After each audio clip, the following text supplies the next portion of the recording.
Practical Mysticism by Evelyn Underhill.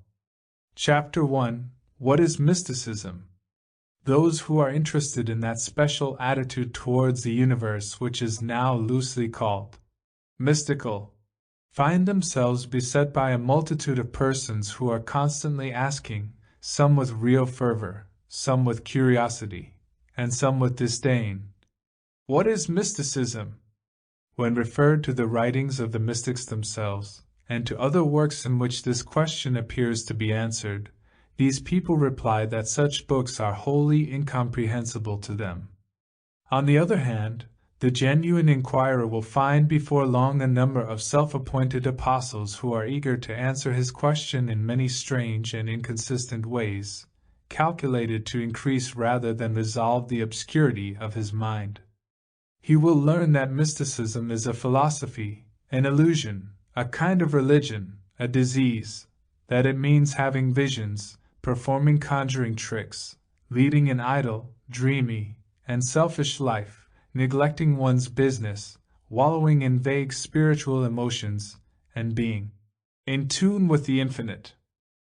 He will discover that it emancipates him from all dogmas, sometimes from all morality, and at the same time that it is very superstitious. One expert tells him that it is simply Catholic piety. Another that Walt Whitman was a typical mystic. A third assures him that all mysticism comes from the East, and supports his statement by an appeal to the mango trick.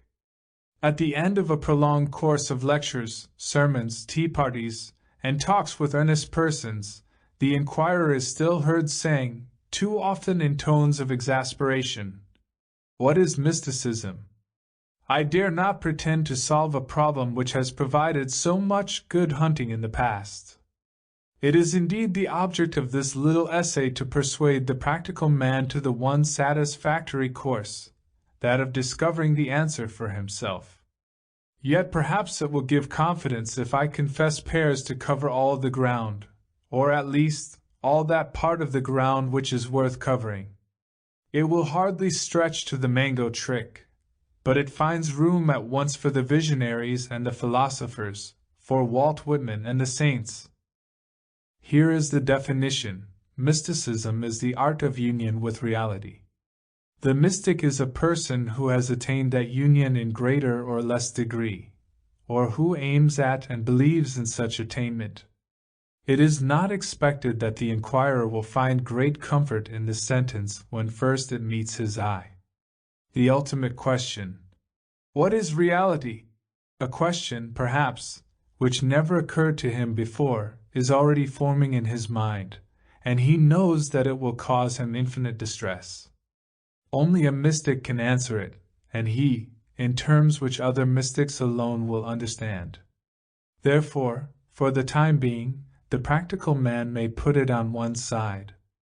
All that he is asked to consider now is this, that the word union represents not so much a rare and unimaginable operation as something which he is doing, in a vague, imperfect fashion, at every moment of his conscious life, and doing with intensity and thoroughness in all the more valid moments of that life. We know a thing only by uniting with it, by assimilating it, by an interpenetration of it in ourselves. It gives itself to us, just in so far as we give ourselves to it, and it is because our outflow towards things is usually so perfunctory and so languid, that our comprehension of things is so perfunctory and languid too. The great Sufi who said that pilgrimage to the place of the wise is to escape the flame of separation, spoke the literal truth. Wisdom is the fruit of communion, ignorance the inevitable portion of those who keep themselves to themselves, and stand apart, judging, analyzing the things which they have never truly known. Because he has surrendered himself to it, united with it, the patriot knows his country, the artist knows the subject of his art, the lover his beloved, the saint his God, in a manner which is inconceivable as well as unattainable by the looker-on. Real knowledge, since it always implies an intuitive sympathy more or less intense, is far more accurately suggested by the symbols of touch and taste than by those of hearing and sight.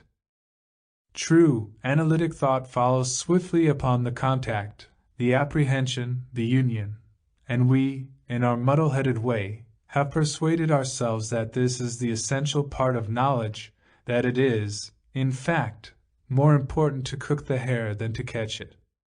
But when we get rid of this illusion and go back to the more primitive activities through which our mental kitchen gets its supplies, we see that the distinction between mystic and non-mystic is not merely that between the rationalist and the dreamer, between intellect and intuition. The question which divides them is really this: what, out of the mass of material offered to it, shall consciousness seize upon? With what aspects of the universe shall it unite? It is notorious that the operations of the average human consciousness unite the self, not with things as they really are, but with images, notions, aspects of things. The verb to be, which he uses so lightly, does not truly apply to any of the objects amongst which the practical man supposes himself to dwell. For him the hare of reality is always ready jugged. He conceives not the living lovely, wild, swift-moving creature which has been sacrificed in order that he may be fed on the deplorable dish which he calls things as they really are. So complete, indeed, is the separation of his consciousness from the facts of being, that he feels no sense of loss. He is happy enough, understanding, garnishing, assimilating the carcass from which the principle of life and growth has been ejected, and whereof only the most digestible portions have been retained. He is not mystical, but sometimes it is suggested to him that his knowledge is not quite so thorough as he supposed. Philosophers in particular have a way of pointing out its clumsy and superficial character, of demonstrating the fact that he habitually mistakes his own private sensations for qualities inherent in the mysterious objects of the external world. From those few qualities of color, size, texture, and the rest, which his mind has been able to register and classify, he makes a label which registers the sum of his own experiences. This he knows, with this he unites, for it is his own creature. It is neat, flat, unchanging, with edges well defined, a thing one can trust. He forgets the existence of other conscious creatures, provided with their own standards of reality. Yet the sea as the fish feels it, the borage as the bee sees it, the intricate sounds of the hedgerow as heard by the rabbit, the impact of light on the eager face of the primrose, the landscape as known in its vastness to the woodlouse and ant, all these experiences, denied to him forever, have just as much claim to the attribute of being as his own partial and subjective interpretations of things. Because mystery is horrible to us, we have agreed for the most part to live in a world of labels, to make of them the current coin of experience, and ignore their merely symbolic character, the infinite gradation of values which they misrepresent. We simply do not attempt to unite with reality. But now and then that symbolic character is suddenly brought home to us.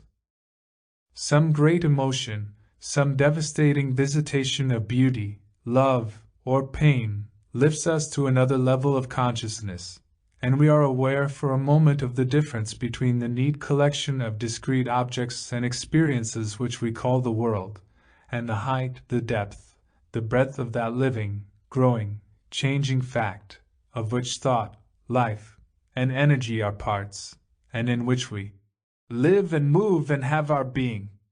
Then we realize that our whole life is enmeshed in great and living forces, terrible because unknown. Even the power which lurks in every coal scuttle, shines in the electric lamp, pants in the motor omnibus, declares itself in the ineffable wonders of reproduction and growth, is supersensual. We do but perceive its results. The more sacred plane of life and energy which seems to be manifested in the forces we call spiritual and emotional, in love, anguish, ecstasy, adoration, is hidden from us too. Symptoms, appearances, are all that our intellects can discern, sudden irresistible inroads from it, all that our hearts can apprehend. The material for an intenser life, a wider, sharper consciousness, a more profound understanding of our own existence, lies at our gates. But we are separated from it, we cannot assimilate it, except in abnormal moments, we hardly know that it is. We now begin to attach at least a fragmentary meaning to the statement that mysticism is the art of union with reality. We see that the claim of such a poet as Whitman to be a mystic lies in the fact that he has achieved a passionate communion with deeper levels of life than those with which we usually deal, has thrust past the current notion to the fact that the claim of such a saint as Teresa is bound up with her declaration that she has achieved union with the divine essence itself. The visionary is a mystic when his vision mediates to him an actuality beyond the reach of the senses. The philosopher is a mystic when he passes beyond thought to the pure apprehension of truth. The active man is a mystic when he knows his actions to be a part of a greater activity. Blake, Plotinus, Joan of Arc, and John of the Cross, there is a link which binds all these together, but if he is to make use of it, the inquirer must find that link for himself. All four exhibit different forms of the working of the contemplative consciousness, a faculty which is proper to all men, though few take the trouble to develop it. Their attention to life has changed its character, sharpened its focus, and as a result they see, some a wider landscape, some a more brilliant, more significant, more detailed world than that which is apparent to the less educated, less observant vision of common sense. The old story of eyes and no eyes is really the story of the mystical and unmystical types. No Eyes has fixed his attention on the fact that he is obliged to take a walk.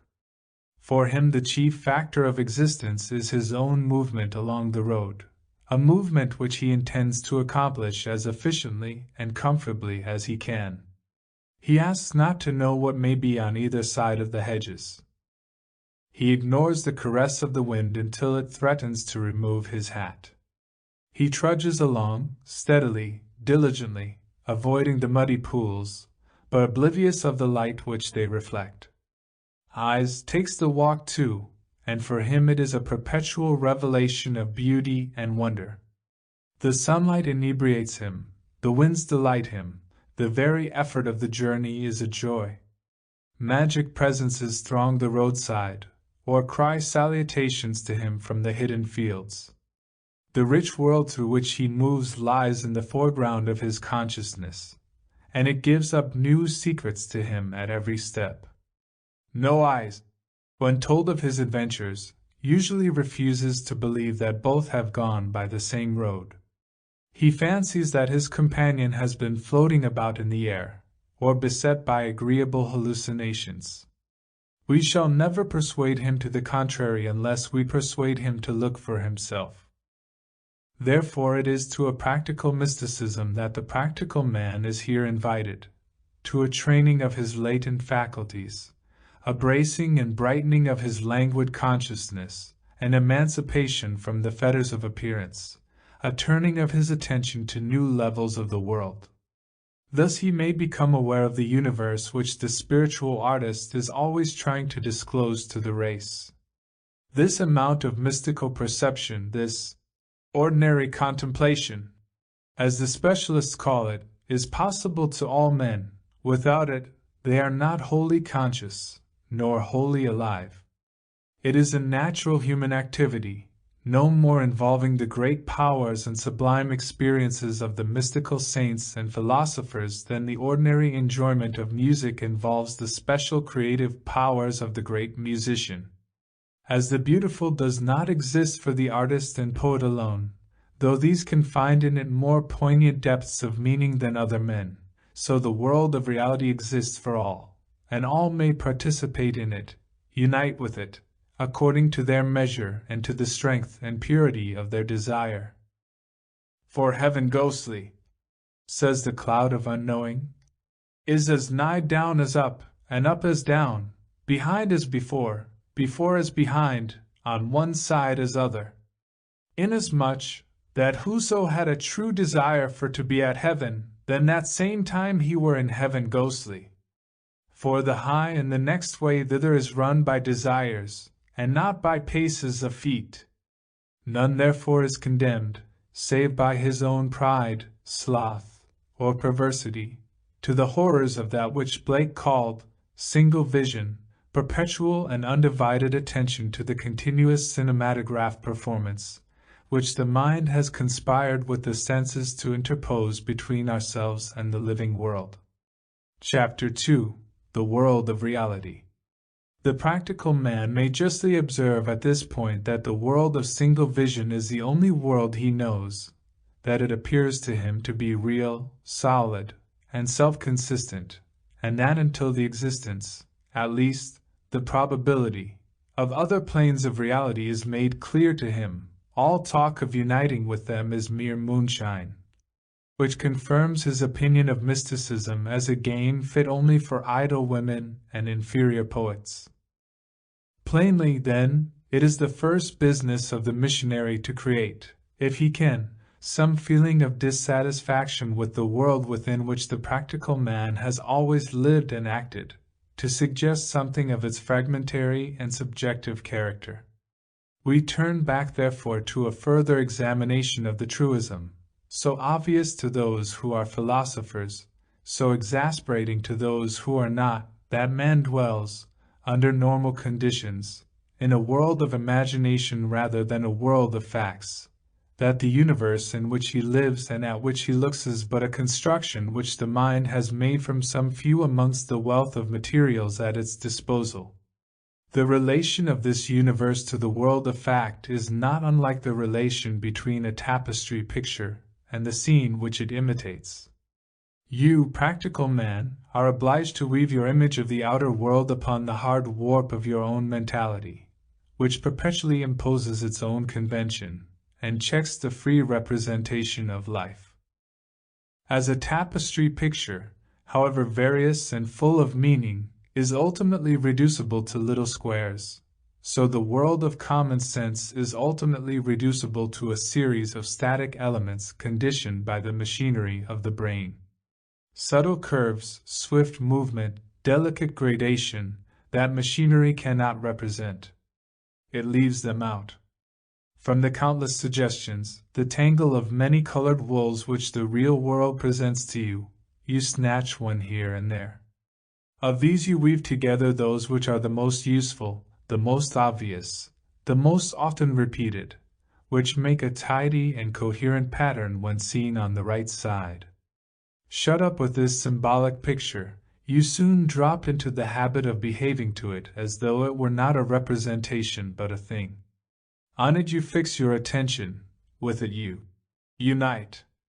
Yet, did you look at the wrong side, at the many short ends, the clumsy joins and patches, this simple philosophy might be disturbed.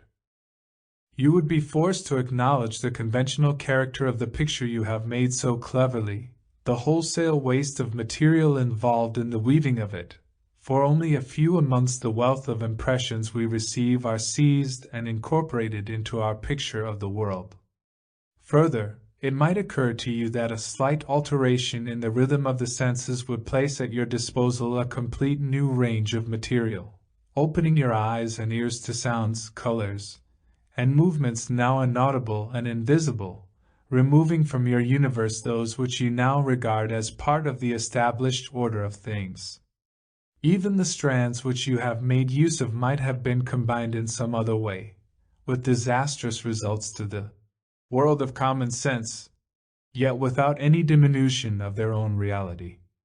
Nor can you regard these strands themselves as ultimate, as the most prudent of logicians might venture to deduce from a skein of wool the probable existence of a sheep, so you, from the raw stuff of perception, may venture to deduce a universe which transcends the reproductive powers of your loom.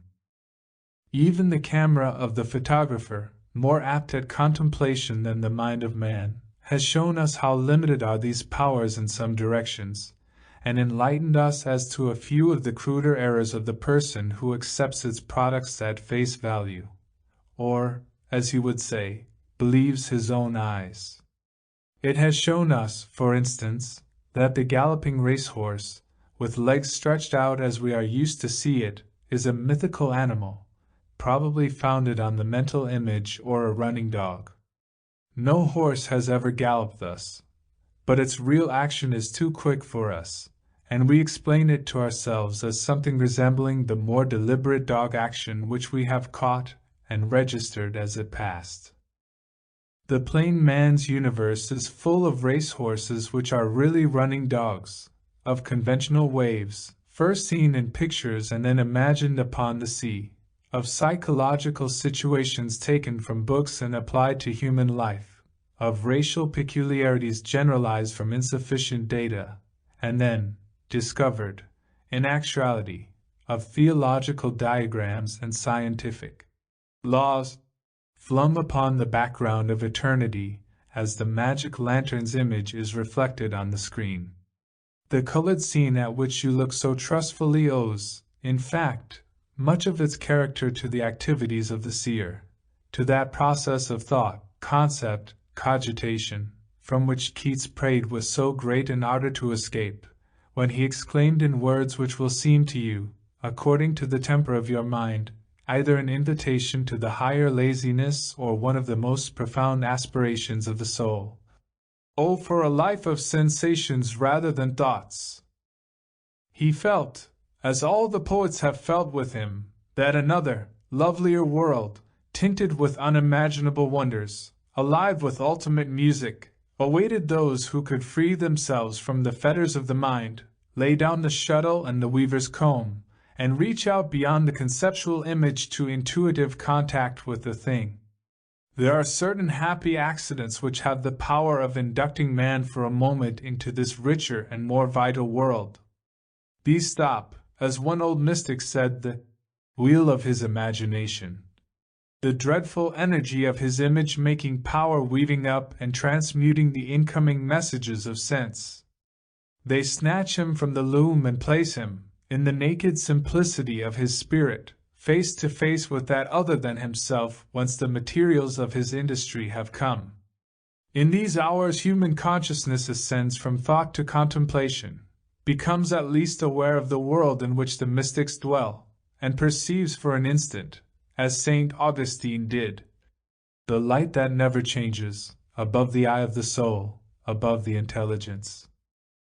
This experience might be called in essence absolute sensation. It is a pure feeling state, in which the fragmentary contacts with reality achieved through the senses are merged in a wholeness of communion which feels and knows all at once, yet in a way which the reason can never understand, that totality of which fragments are known by the lover, the musician, and the artist. If the doors of perception were cleansed, said Blake, everything would appear to man as it is, infinite. But the doors of perception are hung with the cobwebs of thought, prejudice, cowardice, sloth. Eternity is with us, inviting our contemplation perpetually, but we are too frightened, lazy, and suspicious to respond, too arrogant to still our thought, and let divine sensation have its way. It needs industry and goodwill if we would make that transition, for the process involves a veritable spring cleaning of the soul, a turning out and rearrangement of our mental furniture, a wide opening of closed windows, that the notes of the wild birds beyond our garden may come to us fully charged with wonder and freshness, and drown with their music the noise of the gramophone within. Those who do this discover that they have lived in a stuffy world, whilst their inheritance was a world of morning glory, where every titmouse is a celestial messenger, and every thrusting bud is charged with the full significance of life. There will be many who feel a certain skepticism as to the possibility of the undertaking here suggested to them, a prudent unwillingness to sacrifice their old comfortably upholstered universe, on the mere promise that they will receive a new heaven and a new earth in exchange. These careful ones may like to remind themselves that the vision of the world presented to us by all the great artists and poets, those creatures whose very existence would seem so strange to us, were we not accustomed to them, perpetually demonstrates the many-graded character of human consciousness, the new worlds which await it, once it frees itself from the tyranny of those labor-saving contrivances with which it usually works, leaving on one side the more subtle apprehensions which we call spiritual. Even the pictures of the old Chinese draftsmen and the modern impressionists, of Watteau and of Turner, of Manet, Degas, and Cezanne, the poems of Blake, Wordsworth, Shelley, Whitman, these, and countless others, assure you that their creators have enjoyed direct communion, not with some vague world of fancy, but with a visible natural order which you have never known. These have seized and woven into their pictures strands which never presented themselves to you, significant forms which elude you, tones and relations to which you are blind, living facts for which your conventional world provides no place. They prove by their works that Blake was right when he said that a fool sees not the same tree that a wise man sees, and that psychologists, insisting on the selective action of the mind, the fact that our preconceptions govern the character of our universe, do but teach the most demonstrable of truths. Did you take them seriously, as you should, their ardent reports might well disgust you with the dull and narrow character of your own consciousness. What is it, then, which distinguishes the outlook of great poets and artists from the arrogant subjectivism of common sense? Innocence and humility distinguish it. These persons prejudge nothing, criticize nothing. To some extent, their attitude to the universe is that of children, and because this is so, they participate to that extent in the heaven of reality. According to their measure, they have fulfilled Keats' aspiration. They do live a life in which the emphasis lies on sensation rather than on thought, for the state which he then struggled to describe was that ideal state of pure receptivity, of perfect correspondence with the essence of things, of which all artists have a share, and which a few great mystics appear to have possessed, not indeed in its entirety, but to an extent which made them, as they say, one with the reality of things. The greater the artist is, the wider and deeper is the range of this pure sensation, the more sharply he is aware of the torrent of life and loveliness, the rich profusion of possible beauties and shapes. He always wants to press deeper and deeper, to let the span of his perception spread wider and wider, till he unites with the whole of that reality which he feels all about him, and of which his own life is a part. He is always tending, in fact, to pass over from the artistic to the mystical state. In artistic experience, then, in the artist's perennial effort to actualize the ideal which Keats expressed, we may find a point of departure for our exploration of the contemplative life. What would it mean for a soul that truly captured it? This life in which the emphasis should lie on the immediate percepts, the messages the world pours in on us, instead of on the sophisticated universe into which our clever brains transmute them. Plainly, it would mean the achievement of a new universe, a new order of reality, escape from the terrible museum-like world of daily life, where everything is classified and labeled, and all the graded fluid facts which have no label are ignored. It would mean an innocence of eye and innocence of ear impossible for us to conceive, the impassioned contemplation of pure form, freed from all the meanings with which the mind has draped and disguised it, the recapturing of the lost mysteries of touch and fragrance, most wonderful amongst the avenues of sense. It would mean the exchanging of the neat conceptual world our thoughts build up, fenced in by the solid ramparts of the possible, for the inconceivable richness of that unwalled world from which we have subtracted it.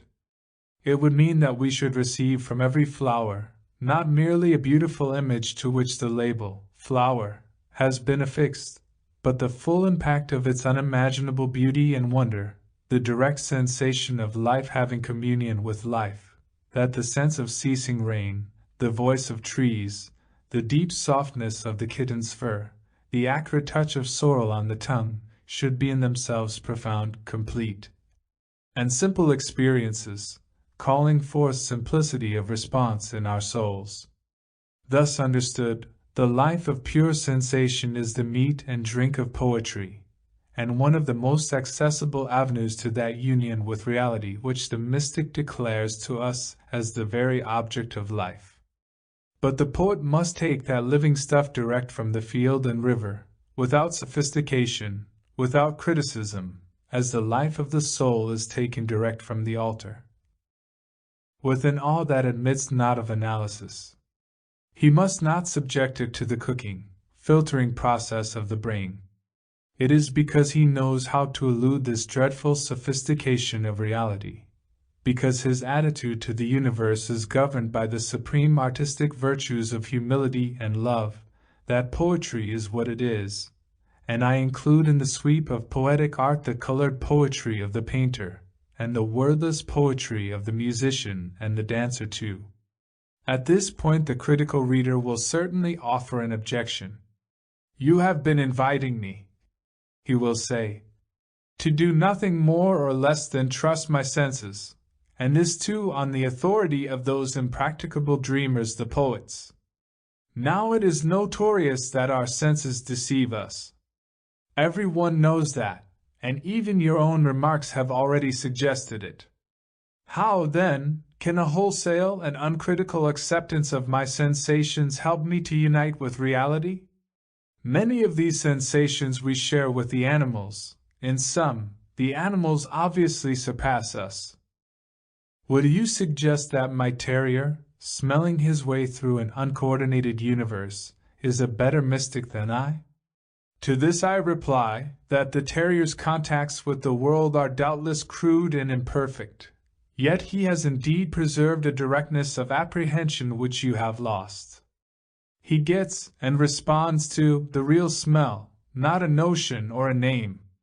Certainly the senses, when taken at face value, do deceive us, yet the deception resides not so much in them as in that conceptual world which we insist on building up from their reports, and for which we make them responsible.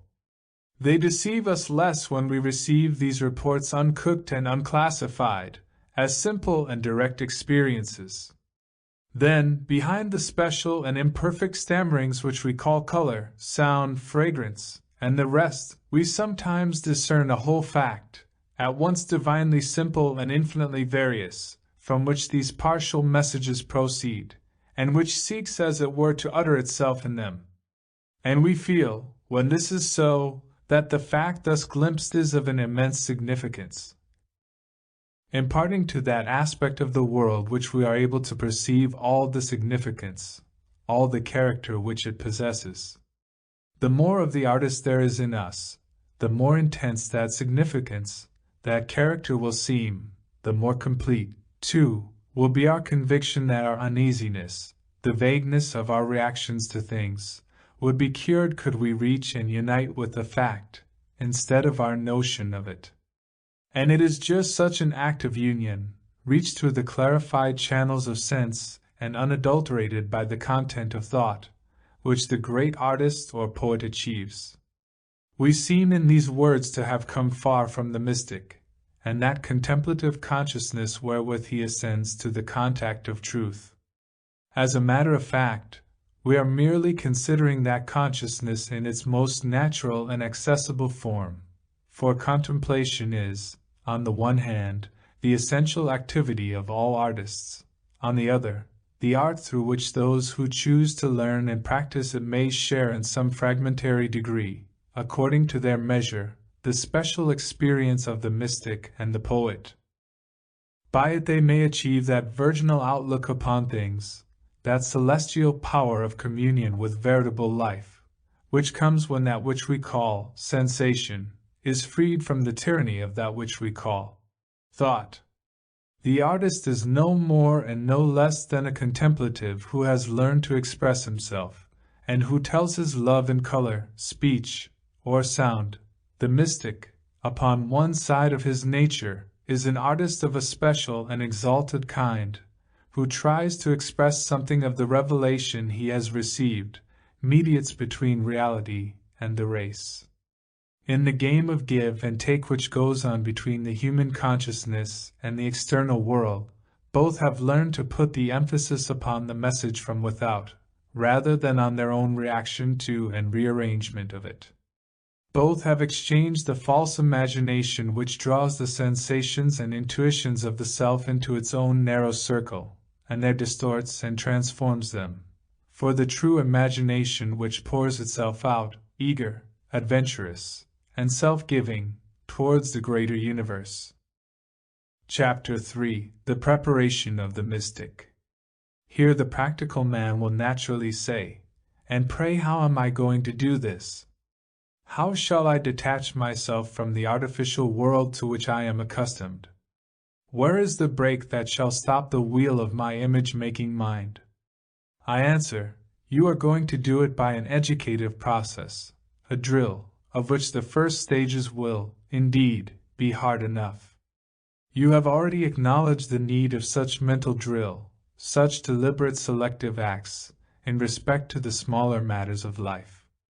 You willingly spend time and money over that narrowing and sharpening of attention which you call a business training, a legal education, the acquirement of a scientific method.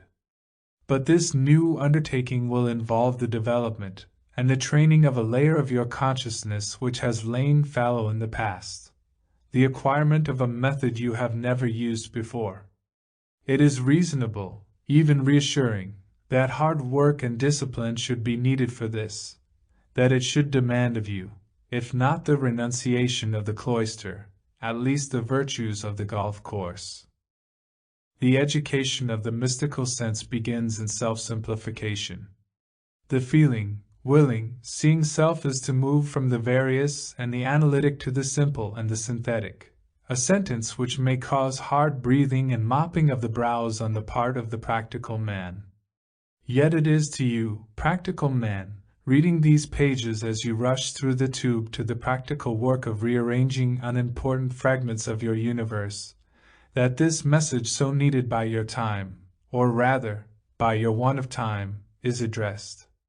To you, unconscious analyst, so busy reading the advertisements upon the carriage wall, that you hardly observe the stages of your unceasing flight, so anxiously acquisitive of the crumbs that you never lift your eyes to the loaf. The essence of mystical contemplation is summed in these two experiences: union with the flux of life, and union with the whole in which all lesser realities are resumed, and these experiences are well within your reach. Though it is likely that the accusation will annoy you, you are already in fact a potential contemplative, for this act, as St. Thomas Aquinas taught, is proper to all men, is, indeed, the characteristic human activity. More, it is probable that you are, or have been, an actual contemplative too. Has it never happened to you to lose yourself for a moment in a swift and satisfying experience for which you found no name? When the world took on a strangeness, and you rushed out to meet it, in a mood at once exultant and ashamed? Was there not an instant when you took the lady who now orders your dinner into your arms, and she suddenly interpreted to you the whole of the universe? A universe so great, charged with so terrible an intensity, that you have hardly dared to think of it since. Do you remember that horrid moment at the concert, when you became wholly unaware of your comfortable 7 and 6-penny seat? Those were onsets of involuntary contemplation, sudden partings of the conceptual veil. Dare you call them the least significant moments of your life? Did you not then, like the African saint, thrill with love and dread, though you were not provided with a label for that which you adored? It will not help you to speak of these experiences as mere emotion. Mere emotion then inducted you into a world which you recognized as more valid, in the highest sense, more rational, than that in which you usually dwell, a world which had a wholeness, a meaning, which exceeded the sum of its parts. Mere emotion then brought you to your knees, made you at once proud and humble, showed you your place. It simplified and unified existence.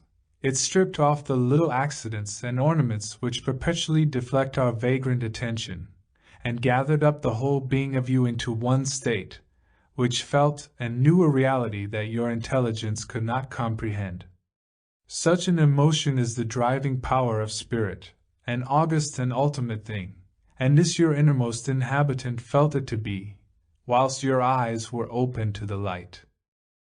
Now that simplifying act, which is the preliminary of all mystical experience, that gathering of the scattered bits of personality into the one which is really you, into the unity of your spirit. As the mystics say, the great forces of love, beauty, wonder, grief may do for you now and again. These lift you perforce from the consideration of the details to the contemplation of the all, turn you from the tidy world of image to the ineffable world of fact. But they are fleeting and ungovernable experiences, descending with dreadful violence on the soul. Are you willing that your participation in reality shall depend wholly on these incalculable visitations, on the sudden wind and rain that wash your windows, and let in the vision of the landscape at your gates? You can, if you like, keep those windows clear. You can, if you choose to turn your attention that way, learn to look out of them. These are the two great phases in the education of every contemplative, and they are called in the language of the mystics the purification of the senses and the purification of the will. Those who are so fortunate as to experience in one of its many forms the crisis which is called conversion are seized, as it seems to them, by some power stronger than themselves and turn perforce in the right direction. They find that this irresistible power has cleansed the windows of their homely coat of grime, and they look out, literally, upon a new heaven and new earth. The long quiet work of adjustment which others must undertake before any certitude rewards them is for these concentrated into one violent shattering and rearranging of the self, which can now begin its true career of correspondence with the reality it has perceived. To persons of this type I do not address myself, but rather to the ordinary plodding scholar of life, who must reach the same goal by a more gradual road. What is it that smears the windows of the senses? Thought, convention, self-interest. We throw a mist of thought between ourselves and the external world, and through this we discern, as in a glass darkly, that which we have arranged to see. We see it in the way in which our neighbors see it, sometimes through a pink veil, sometimes through a gray. Religion, indigestion, priggishness, or discontent may drape the panes. The prismatic colors of a fashionable school of art may stain them. Inevitably, too, we see the narrow world our windows show us, not in itself, but in relation to our own needs, moods, and preferences, which exercise a selective control upon those few aspects of the whole which penetrate to the field of consciousness and dictate the order in which we arrange them, for the universe of the natural man is strictly egocentric. We continue to name the living creatures with all the placid assurance of Adam, and whatsoever we call them, that is the name thereof. Unless we happen to be artists, and then but rarely, we never know the thing seen, in its purity, never, from birth to death, look at it with disinterested eyes. Our vision and understanding of it are governed by all that we bring with us, and mix with it, to form an amalgam with which the mind can deal. To purify the senses is to release them, so far as human beings may, from the tyranny of egocentric judgments, to make of them the organs of direct perception. This means that we must crush our deep-seated passion for classification and correspondences, ignore the instinctive, selfish question, "What does it mean to me?"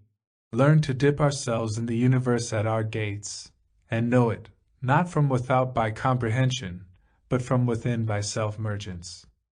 Richard of St. Victor has said that the essence of all purification is self-simplification, the doing away of the unnecessary and unreal, the tangles and complications of consciousness.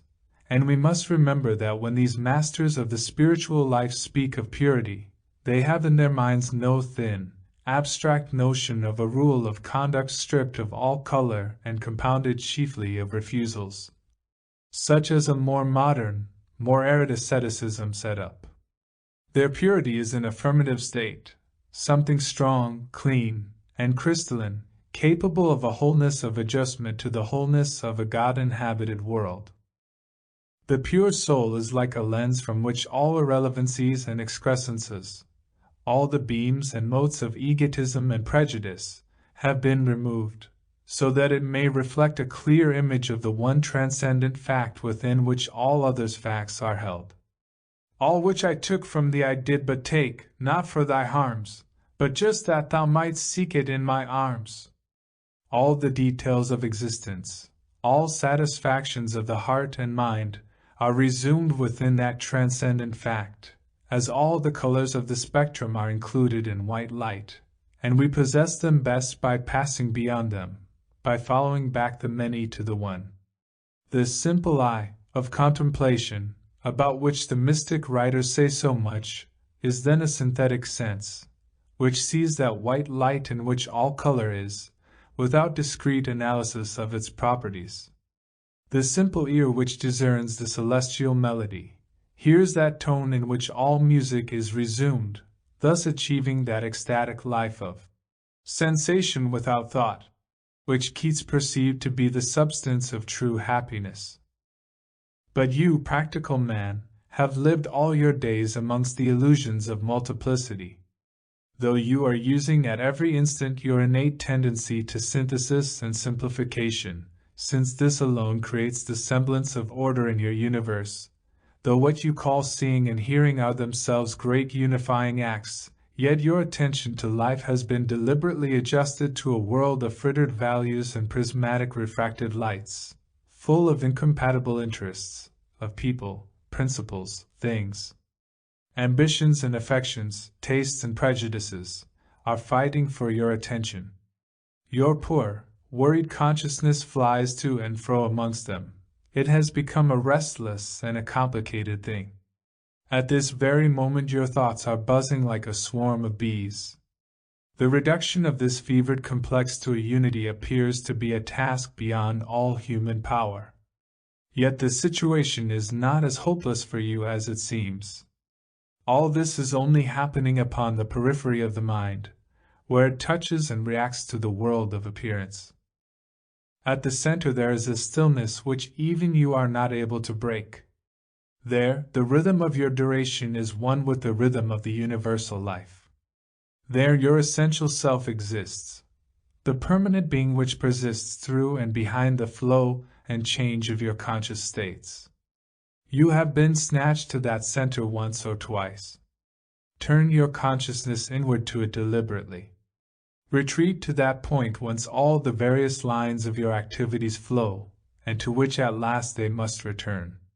Since this alone of all that you call your selfhood is possessed of eternal reality, it is surely a counsel of prudence to acquaint yourself with its peculiarities and its powers. Take your seat within the heart of the thousand-petaled lotus, cries the Eastern visionary. Hold thou to thy center, says his Christian brother, and all things shall be thine. This is a practical recipe, not a pious exhortation. The thing may sound absurd to you, but you can do it if you will, standing back, as it were, from the vague and purposeless reactions in which most men fritter their vital energies.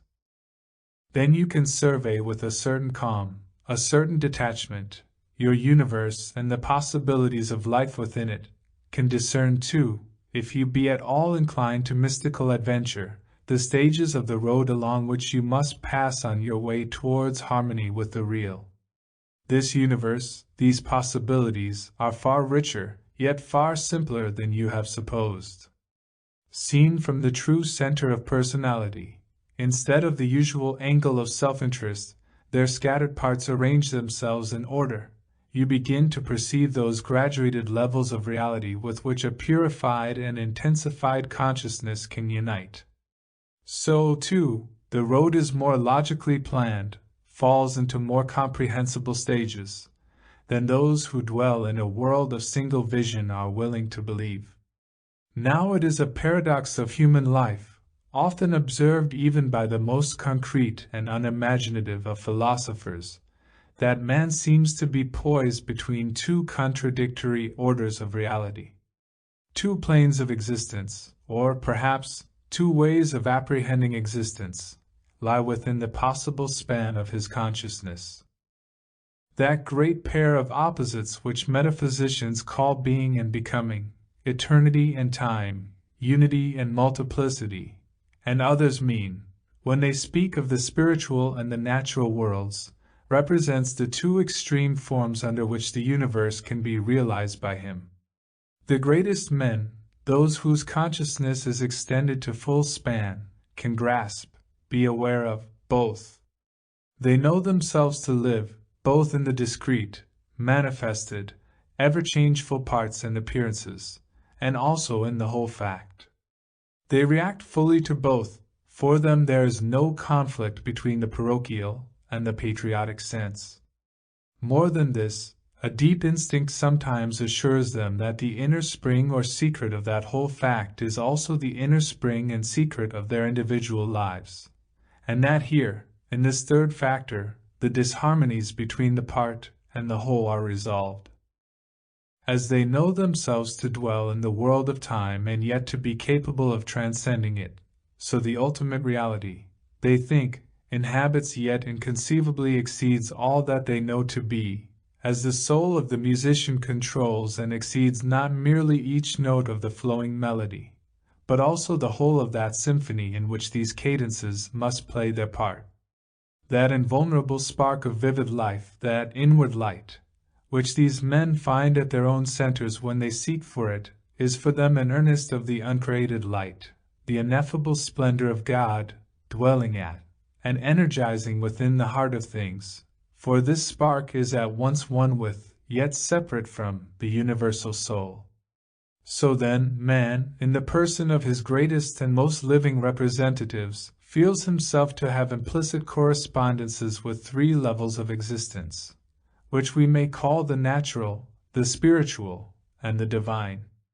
The road on which he is to travel, therefore, the mystical education which he is to undertake, shall successively unite him with these three worlds, stretching his consciousness to the point at which he finds them first as three, and at last as one. Under normal circumstances, even the first of them, the natural world of becoming, is only present to him, unless he be an artist, in a vague and fragmentary way. He is, of course, aware of the temporal order, a ceaseless change and movement, birth, growth, and death, of which he is a part. But the rapture and splendor of that everlasting flux which India calls the sport of God hardly reaches his understanding. He is too busy with his own little movements to feel the full current of the stream. But under those abnormal circumstances on which we have touched, a deeper level of his consciousness comes into focus. He hears the music of surrounding things. Then he rises, through and with his awareness of the great life of nature, to the knowledge that he is part of another greater life, transcending succession. In this his durational spirit is immersed. Here all the highest values of existence are stored for him, and it is because of his existence within this eternal reality, his patriotic relationship to it, that the efforts and experiences of the time world have significance for him. It is from the vantage point gained when he realizes his contacts with this higher order, that he can see with the clear eye of the artist or the mystic the world of becoming itself, recognize its proportions, even reach out to some faint intuition of its ultimate worth. So, if he would be a whole man, if he would realize all that is implicit in his humanity, he must actualize his relationship with this supernal plane of being, and he shall do it, as we have seen, by simplification, by a deliberate withdrawal of attention from the bewildering multiplicity of things, a deliberate humble surrender of his image-making consciousness. He already possesses, at that gathering point of personality which the old writers sometimes called the apex, and sometimes the ground, of the soul, a medium of communication with reality. But this spiritual principle, this gathering point of his selfhood, is just that aspect of him which is furthest removed from the active surface consciousness. He treats it as the busy citizen treats his national monuments. It is there, it is important, a possession which adds dignity to his existence, but he never has time to go in. Yet as the purified sense, cleansed of prejudice and self-interest, can give us fleeting communications from the actual broken-up world of duration at our gates, so the purified and educated will can wholly withdraw the self's attention from its usual concentration on small useful aspects of the time world, refuse to react to its perpetually incoming messages, retreat to the unity of its spirit, and there make itself ready for messages from another plane. This is the process which the mystics call recollection, the first stage in the training of the contemplative consciousness. We begin, therefore, to see that the task of union with reality will involve certain stages of preparation as well as stages of attainment.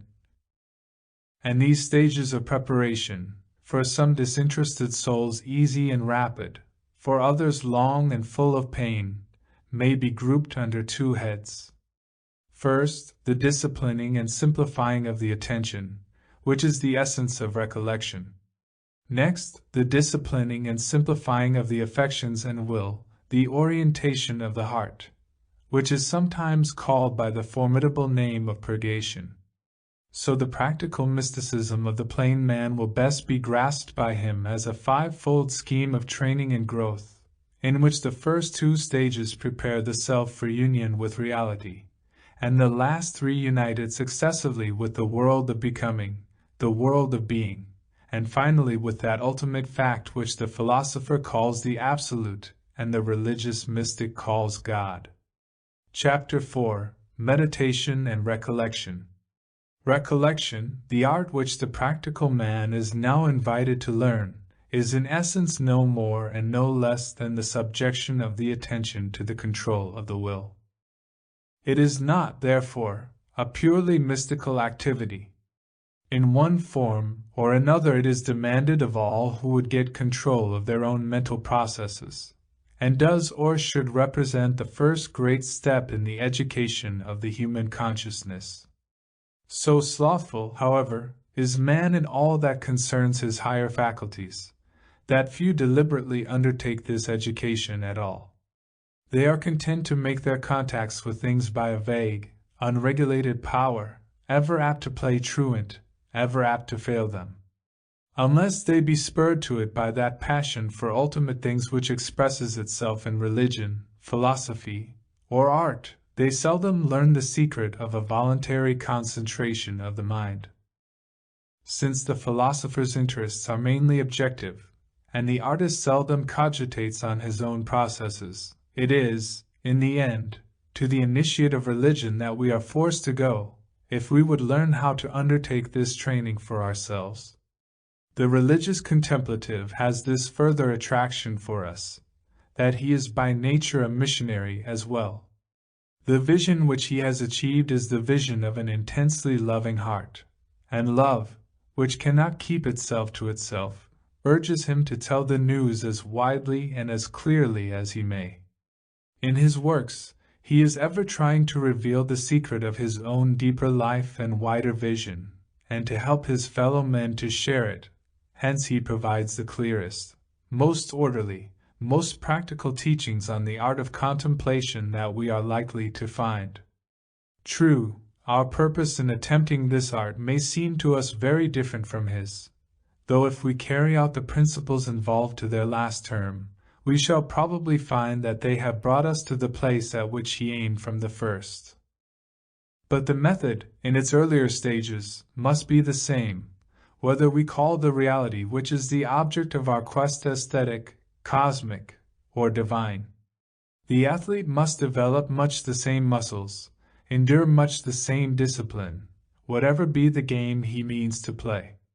So we will go straight to Saint Teresa, and inquire of her what was the method by which she taught her daughters to gather themselves together, to capture and hold the attitude most favorable to communion with the spiritual world. She tells us, and here she accords with the great tradition of the Christian contemplatives, a tradition which was evolved under the pressure of long experience, that the process is a gradual one. The method to be employed is a slow, patient training of material which the license of years has made intractable, not the sudden easy turning of the mind in a new direction, that it may minister to a new fancy for the mystical view of things. Recollection begins, she says, in the deliberate and regular practice of meditation. A perfectly natural form of mental exercise, though at first a hard one. Now meditation is a halfway house between thinking and contemplating, and as a discipline, it derives its chief value from this transitional character. The real mystical life, which is the truly practical life, begins at the beginning, not with supernatural acts and ecstatic apprehensions, but with the normal faculties of the normal man. I do not require of you, says Teresa to her pupils in meditation, to form great and curious considerations in your understanding. I require of you no more than to look. It might be thought that such looking at the spiritual world, simply, intensely, without cleverness, such an opening of the eye of eternity, was the essence of contemplation itself, and indeed one of the best definitions has described that art as a loving sight, a peering into heaven with the ghostly eye. But the self who is yet at this early stage of the pathway to reality is not asked to look at anything new, to peer into the deeps of things, only to gaze with a new and cleansed vision on the ordinary intellectual images, the labels and the formula, the objects and ideas, even the external symbols, amongst which it has always dwelt. It is not yet advanced to the seeing of fresh landscapes. It is only able to re-examine the furniture of its home, and obtain from this exercise a skill and a control of the attention, which shall afterwards be applied to greater purposes. Its task is here to consider that furniture, as the Victorines called this preliminary training, to take, that is, a more starry view of it, standing back from the whirl of the earth, and observing the process of things. Take, then, an idea, an object, from amongst the common stock, and hold it before your mind. The selection is large enough. All sentient beings may find subjects of meditation to their taste, for there lies a universal behind every particular of thought, however concrete it may appear, and within the most rational propositions the meditative eye may glimpse a dream. Reason has moons, but moons not hers, lie mirrored on her sea, confounding her astronomers, but oh, delighting me! Even those objects which minister to our sense life may well be used to nourish our spirits too. Who has not watched the intent meditations of a comfortable cat brooding upon the absolute mouse? You, if you have a philosophic twist, may transcend such relative views of reality, and try to meditate on time, succession, even being itself, or again on human intercourse, birth, growth, and death, on a flower, a river, the various tapestries of the sky. Even your own emotional life will provide you with the ideas of love, joy, peace, mercy, conflict, desire. You may range, with Kant, from the stars to the moral law. If your turn be to religion, the richest and most evocative of fields is open to your choice, from the plaster image to the mysteries of faith. But the choice made, it must be held and defended during the time of meditation against all invasions from without, however insidious their encroachments, however spiritual their disguise. It must be brooded upon, gazed at, seized again and again, as distractions seem to snatch it from your grasp. A restless boredom, a dreary conviction of your own incapacity, will presently attack you. This, too, must be resisted at sword point. The first quarter of an hour thus spent in attempted meditation will be, indeed, a time of warfare, which should at least convince you how unruly, how ill-educated is your attention, how miserably ineffective your will, how far away you are from the captaincy of your own soul. It should convince, too, the most common sense of philosophers of the distinction between real time, the true stream of duration which is life, and the sequence of seconds so carefully measured by the clock.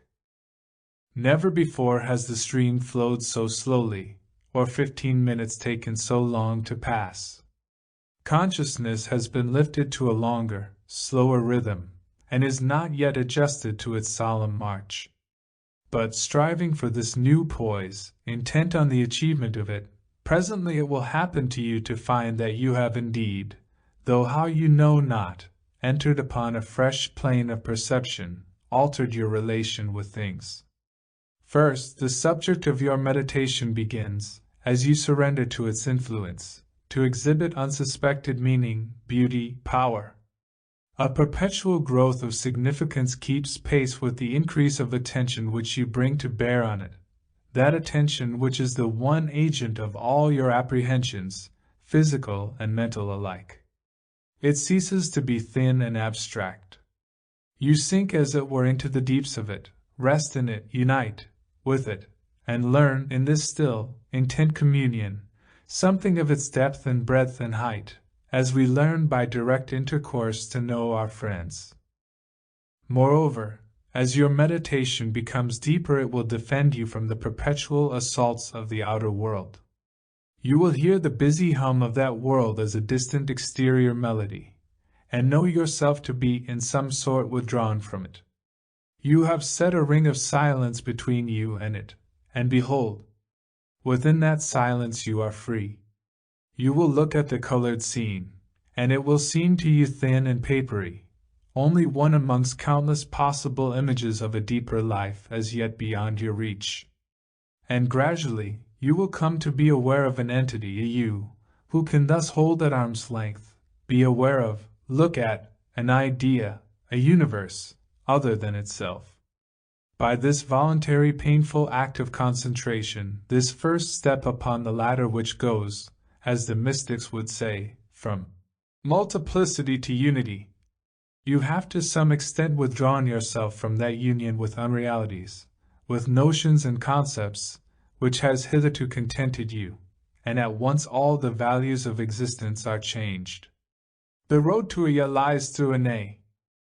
You, in this preliminary movement of recollection, are saying your first deliberate no to the claim which the world of appearance makes to a total possession of your consciousness, and are thus making possible some contact between that consciousness and the world of reality. Now turn this new purified and universalist gaze back upon yourself. Observe your own being in a fresh relation with things, and surrender yourself willingly to the moods of astonishment, humility, joy, perhaps of deep shame or sudden love, which invade your heart as you look. So doing patiently, day after day, constantly recapturing the vagrant attention, ever renewing the struggle for simplicity of sight, you will at last discover that there is something within you, something behind the fractious, conflicting life of desire, which you can recollect, gather up, make effective for new life. You will, in fact, know your own soul for the first time, and learn that there is a sense in which this real you is distinct from, an alien within, the world in which you find yourself, as an actor has another life when he is not on the stage. When you do not merely believe this but know it, when you have achieved this power of withdrawing yourself, of making this first crude distinction between appearance and reality, the initial stage of the contemplative life has been won. It is not much more of an achievement than that first proud effort in which the baby stands upright for a moment, and then relapses to the more natural and convenient crawl, but it holds within it the same earnest of future development. Chapter 5. Self-Adjustment.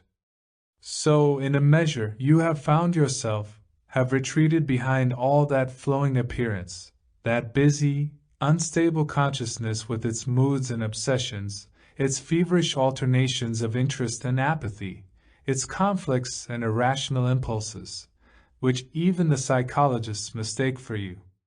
Thanks to this recollective act, you have discovered in your inmost sanctuary a being not wholly practical, who refuses to be satisfied by your busy life of correspondences with the world of normal men, and hungers for communion with a spiritual universe.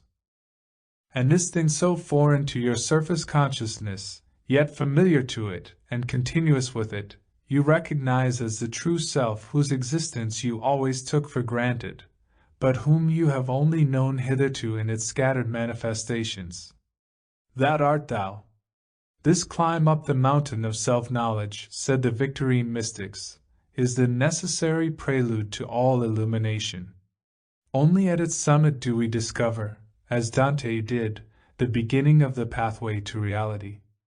It is a lonely and an arduous excursion, a sufficient test of courage and sincerity, for most men prefer to dwell in comfortable ignorance upon the lower slopes, and there to make of their more obvious characteristics a drapery which shall veil the naked truth. True and complete self-knowledge, indeed, is the privilege of the strongest alone. Few can bear to contemplate themselves face to face, for the vision is strange and terrible, and brings awe and contrition in its wake. The life of the seer is changed by it forever. He is converted, in the deepest and most drastic sense, is forced to take up a new attitude towards himself and all other things.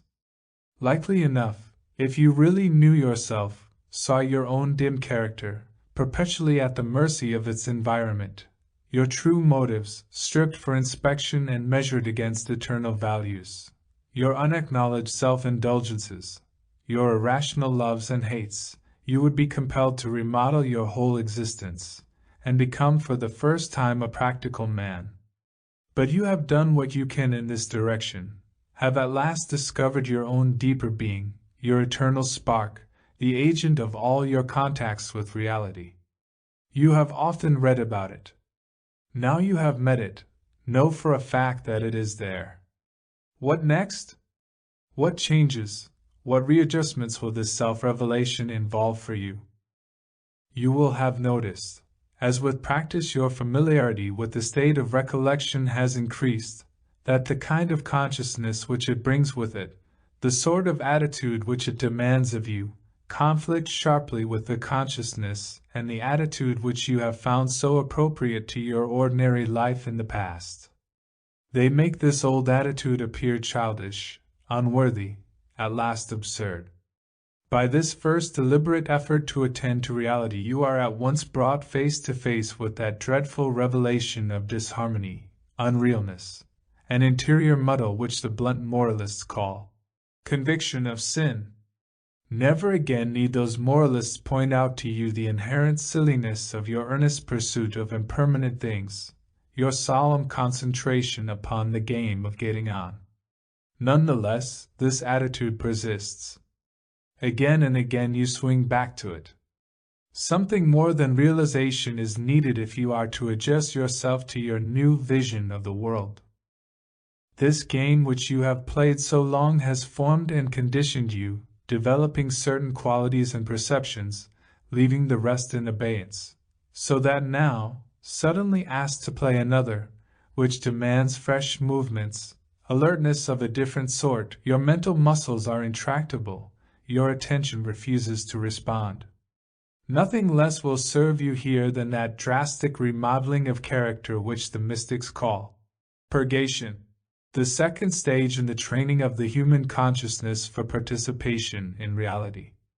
It is not merely that your intellect has assimilated, united with a superficial and unreal view of the world. Far worse, your will, your desire, the sum total of your energy, has been turned the wrong way, harnessed to the wrong machine. You have become accustomed to the idea that you want, or ought to want, certain valueless things, certain specific positions. For years your treasure has been in the stock exchange, or the House of Commons, or the Salon, or the reviews that really count, if they still exist, or the drawing rooms of Mayfair. And thither your heart perpetually tends to stray. Habit has you in its chains. You are not free. The awakening, then, of your deeper self, which knows not habit and desires nothing but free correspondence with the real, awakens you at once to the fact of a disharmony between the simple but inexorable longings and instincts of the buried spirit, now beginning to assert themselves in your hours of meditation, pushing out, as it were, towards the light and the various changeful, but insistent longings and instincts of the surface self. Between these two no peace is possible. They conflict at every turn. It becomes apparent to you that the declaration of Plotinus, accepted or repeated by all the mystics, concerning a higher and a lower life, and the cleavage that exists between them, has a certain justification even in the experience of the ordinary man.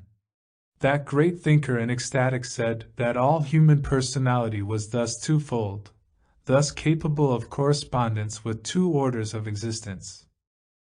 The higher life was always tending toward union with reality, towards the gathering of itself up into one.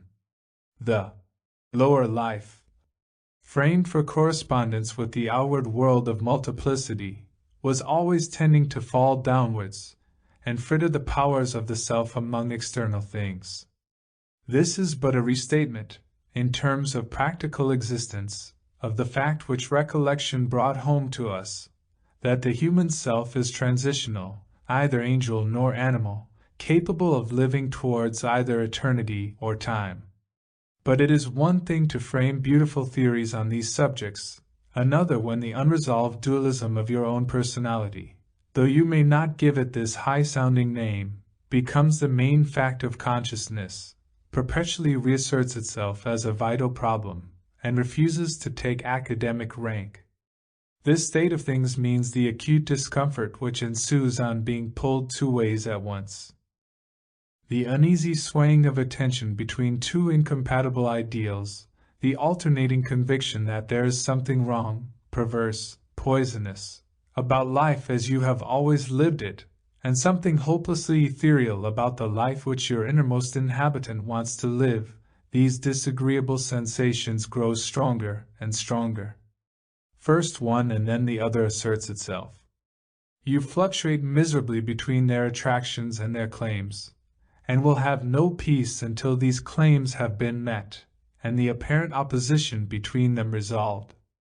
You are sure now that there is another, more durable and more reasonable life possible to the human consciousness than that on which it usually spends itself. But it is also clear to you that you must yourself be something more or other than you are now, if you are to achieve this life, dwell in it, and breathe its air. You have had in your brief spells of recollection a first quick vision of that plane of being which Augustine called the land of peace, the beauty old and new. You know forevermore that it exists, that the real thing within yourself belongs to it, might live in it, is being all the time invited and enticed to it. You begin, in fact, to feel and know in every fiber of your being the mystical need of union with reality, and to realize that the natural scene which you have accepted so trustfully cannot provide the correspondences toward which you are stretching out.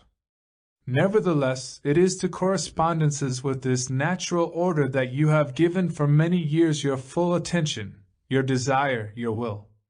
The surface self, left for so long in undisputed possession of the conscious field, has grown strong, and cemented itself like a limpet to the rock of the obvious, gladly exchanging freedom for apparent security, and building up, from a selection amongst the more concrete elements offered it by the rich stream of life, a defensive shell of fixed ideas.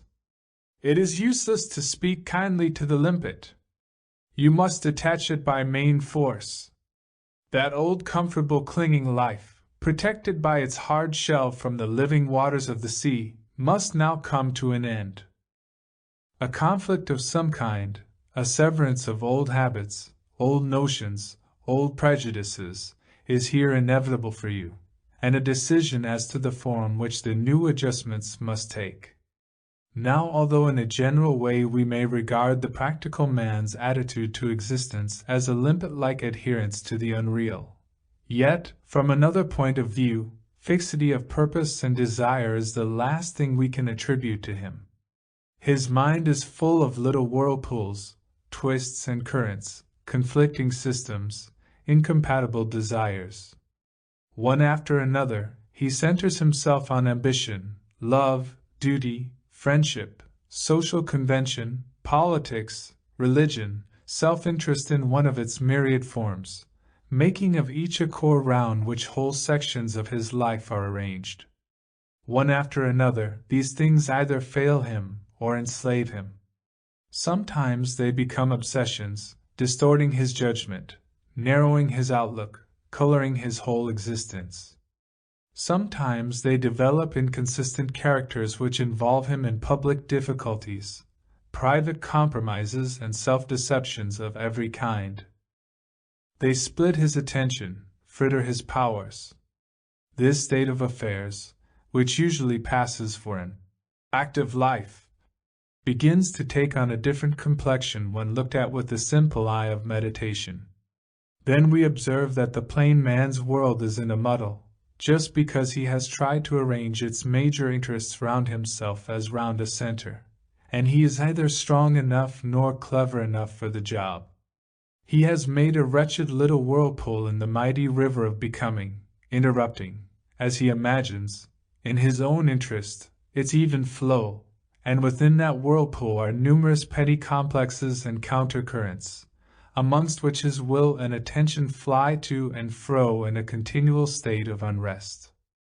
The man who makes a success of his life, in any department, is he who has chosen one from amongst these claims and interests, and devoted to it his energetic powers of heart and will, unifying himself about it, and from within it resisting all counterclaims.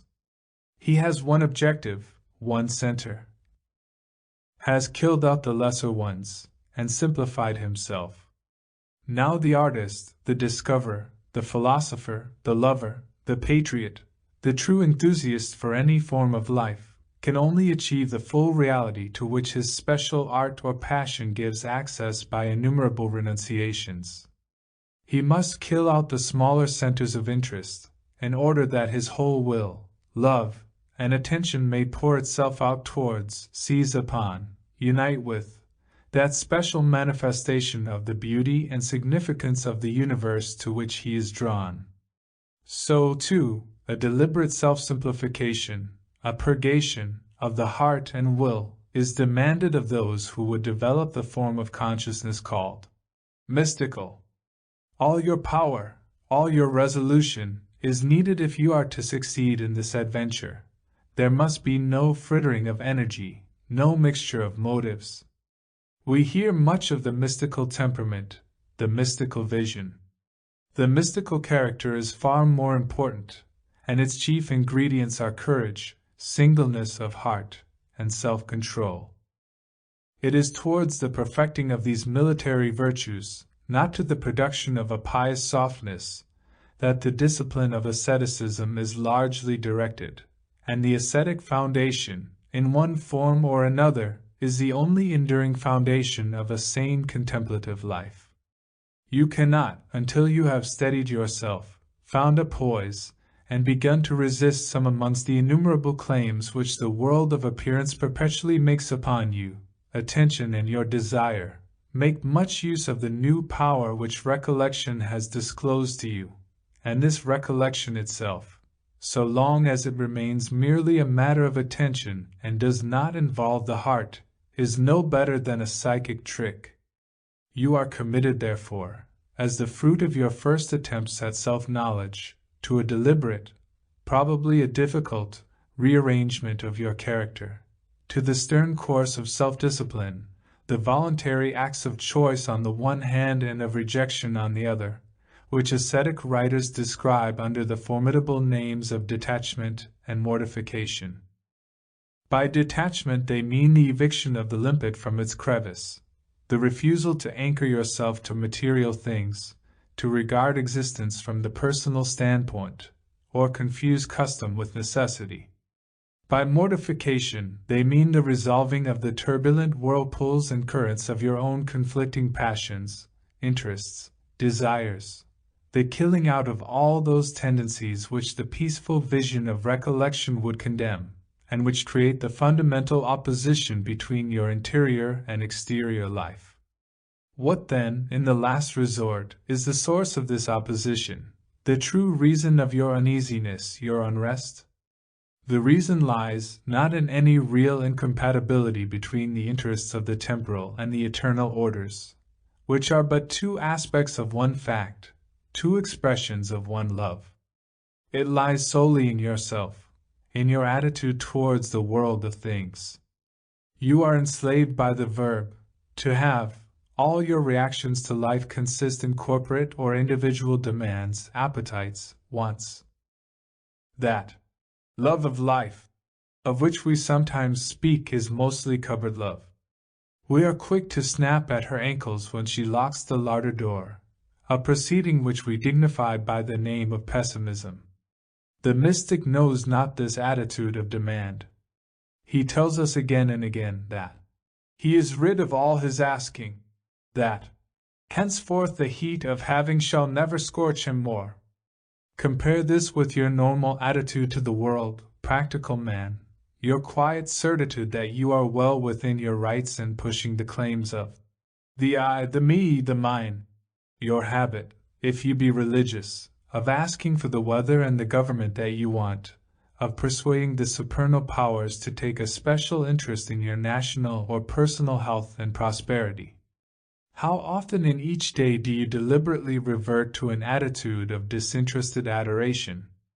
Yet this is the only attitude in which true communion with the universe is possible. The very mainspring of your activity is a demand either for a continued possession of that which you have, or for something which as yet you have not: wealth, honor, success, social position, love, friendship, comfort, amusement. You feel that you have a right to some of these things, to a certain recognition of your powers, a certain immunity from failure or humiliation. You resent anything which opposes you in these matters. You become restless when you see other selves more skillful in the game of acquisition than yourself. You hold tight against all comers your own share of the spoils. You are rather inclined to shirk boring responsibilities and unattractive, unremunerative toil, are greedy of pleasure and excitement, devoted to the art of having a good time. If you possess a social sense, you demand these things not only for yourself but for your tribe, the domestic or racial group to which you belong. These dispositions, so ordinary that they almost pass unnoticed, were named by our blunt forefathers the 7 deadly sins of pride: anger, envy, avarice, sloth, gluttony, and lust. Perhaps you would rather call them, as indeed they are, the 7 common forms of egotism. They represent the natural reactions to life of the self-centered human consciousness, enslaved by the world of multiplicity, and constitute absolute barriers to its attainment of reality. So long as these dispositions govern character, we can never see or feel things as they are, but only as they affect ourselves, our family, our party, our business, our church, our empire, the I, the me, the mine, in its narrower or wider manifestations. Only the detached and purified heart can view all things, the irrational cruelty of circumstance, the tortures of war, the apparent injustice of life, the acts and beliefs of enemy and friend, in true proportion, and reckon with calm mind the sum of evil and good. Therefore the mystics tell us perpetually that selfhood must be killed before reality can be attained. Feel'st in a lump, thou wottest never what, but none other thing than thyself, says the cloud of unknowing. When the I, the me, and the mine are dead, the work of the Lord is done, says Kabir. The substance of that wrongness of act and relation which constitutes sin is the separation of the individual spirit from the whole, the ridiculous megalomania which makes each man the center of his universe. Hence comes the turning inwards and condensation of his energies and desires, till they do indeed form a lump, a hard, tight core about which all the currents of his existence swirl. This heavy weight within the heart resists every outgoing impulse of the spirit, and tends to draw all things inward and downward to itself, never to pour itself forth in love, enthusiasm, sacrifice. So long, says the Theologia Germanica, as a man seeketh his own will and his own highest good, because it is his, and for his own sake, he will never find it, for so long as he doeth this, he is not seeking his own highest good, and how then should he find it? For so long as he doeth this, he seeketh himself, and dreameth that he is himself the highest good. But whosoever seeketh, loveth, and pursueth goodness, as goodness and for the sake of goodness, and mocketh at his end, for nothing but the love of goodness, not for love of the I, me, mine, self, and the like, he will find the highest good, for he seeketh it aright, and they who seek it otherwise do err.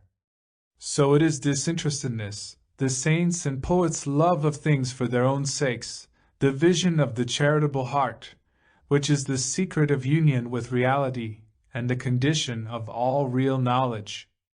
This brings with it the precious quality of suppleness, the power of responding with ease and simplicity to the great rhythms of life, and this will only come when the ungainly lump of sin is broken and the verb to have, which expresses its reaction to existence, is ejected from the center of your consciousness.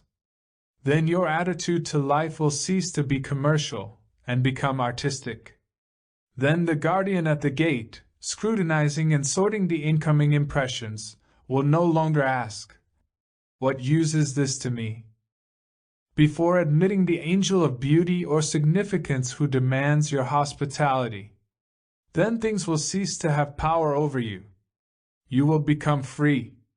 Son, says a Kempis, thou oughtest diligently to attend to this, that in every place, every action or outward occupation, thou be inwardly free and mighty in thyself, and all things be under thee, and thou not under them, that thou be Lord and governor of thy deeds, not servant. It is therefore by the withdrawal of your will from its feverish attachment to things till they are under thee and thou not under them, that you will gradually resolve the opposition between the recollective and the active sides of your personality. By diligent self-discipline, that mental attitude which the mystics sometimes call poverty, and sometimes perfect freedom, for these are two aspects of one thing, will become possible to you. Ascending the mountain of self-knowledge and throwing aside your superfluous luggage as you go, you shall at last arrive at the point which they call the summit of the spirit, where the various forces of your character, brute energy, keen intellect, desirous heart, long dissipated amongst 1,000 little wants and preferences, are gathered into one, and become a strong and disciplined instrument wherewith your true self can force a path deeper and deeper into the heart of reality. Chapter 6: Love and Will. This steady effort towards the simplifying of your tangled character, its gradual emancipation from the fetters of the unreal, is not to dispense you from that other special training of the attention which the diligent practice of meditation and recollection effects. Your pursuit of the one must never involve neglect of the other, for these are the two sides, one moral, the other mental, of that unique process of self-conquest which Rusbroek calls the gathering of the forces of the soul into the unity of the spirit, the welding together of all your powers, the focusing of them upon one point. Hence they should never, either in theory or practice, be separated.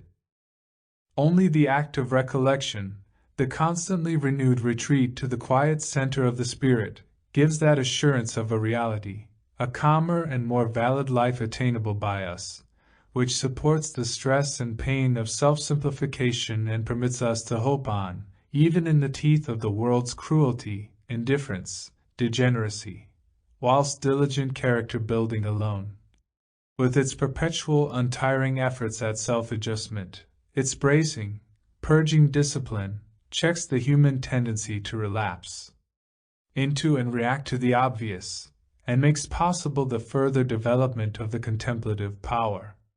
So it is through and by these two great changes in your attitude towards things, first, the change of attention, which enables you to perceive a truer universe, next, the deliberate rearrangement of your ideas, energies, and desires in harmony with that which you have seen, that a progressive uniformity of life and experience is secured to you, and you are defended against the dangers of an indolent and useless mysticality.